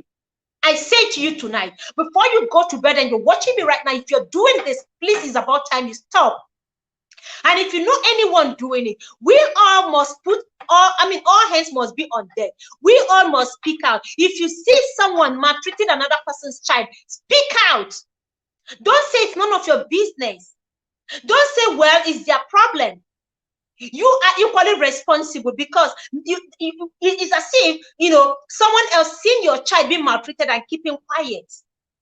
If you know you will not want another person to be silent when your own child is being treated that way, then don't be silent when another person's child is being treated, inhumanly. Speak out. Speak out. Don't be silent and watch evil happen on that. Even if you can't do it, the least you can do is to report to the agencies or the bodies responsible for this, in taking care of this. Or you report to the authorities, you report to the police. We have NAPTIP, and in other countries we have different agencies that oversee things like this. Report, even if you don't want to be known. Send a message. There is a child suffering here. I saw a video that someone reported. I was so happy with that video, because a neighbor had to be the one to call the police for the couple doing this to the child, and they came and took the child from them. Oh God, you need to see the body of this child, full of scars and marks and bruises. Neighbors had to call police, and they reported to NAPTIP. And when they did, these people, the couple were arrested, husband and wife, with their own child. Now, what's going to happen to that innocent child they have left behind? Speak out. Let it be your own part you play. Let it be your own beat. Do your part. Don't just say, well, it's their problem. Don't.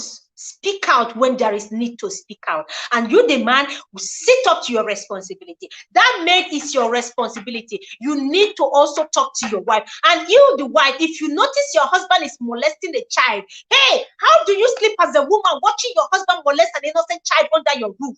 And you claim you're protecting your marriage. What marriage are you protecting? That marriage is already falling apart. There is no marriage there. There is no home there, no family. There is no family. Your husband is doing this to a child. Report your husband. If he doesn't respect you enough to molest a little child under your care, what more? Tell me, he doesn't have any regard for you. What more are you saving? There is nothing to be saved there.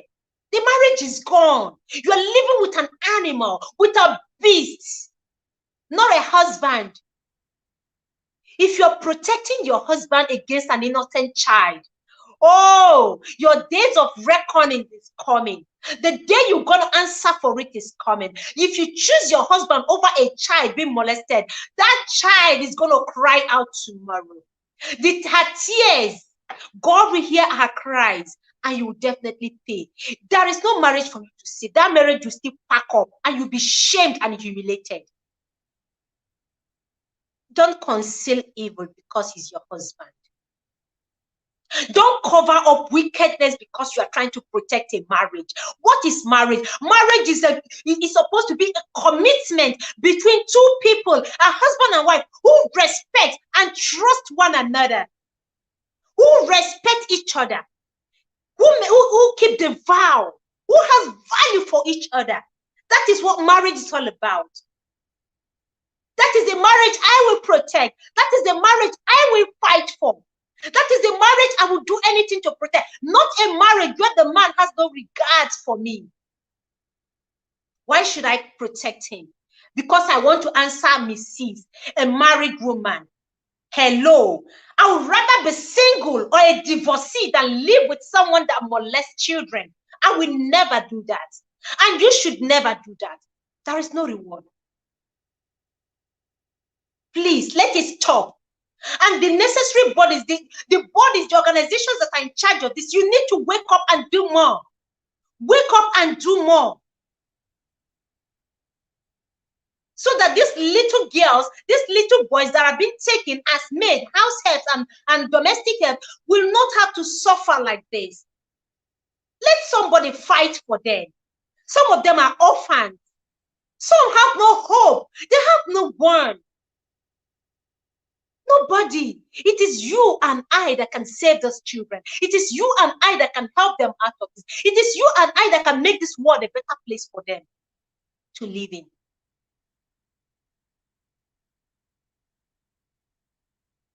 May God help us to be better human beings. May God make our conscience be alive to do the right thing. Be you a wife, a husband, a maid, head of agencies, organizations. May God help us to have a living conscience to always do the right thing at the right time. Thank you, guys. Thank you so much. Gary Retires Live, I appreciate you. Thank you so much for joining the stream. Black Money Cup, thank you so much, guys. Have an amazing night rest. Oh my God, I have been here for over 3 hours. Thank you so much. Thank you, guys. Thank you so much for your time here. I appreciate you. God bless you. And they reported to Natty. And when they God bless you all. The couple were arrested, husband and wife, with their own child. Now, what's going to happen to that innocent child? Thank you, guys. Sorry, my phone got connected. I appreciate you guys. Have an amazing night rest. Enjoy your night sleep. Ponder over this. Think about it and ask yourself, what would the world be like if we are all good? If we all had human conscience? If we all have human feelings? What would the world be like? It would be a better place. When we fight for those innocent ones, when we fight for those ones who cannot fight for themselves, who cannot speak for themselves, what would the world be like? I leave you guys with this. Good night. Yeah. Yes.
Have an amazing night rest. Bye.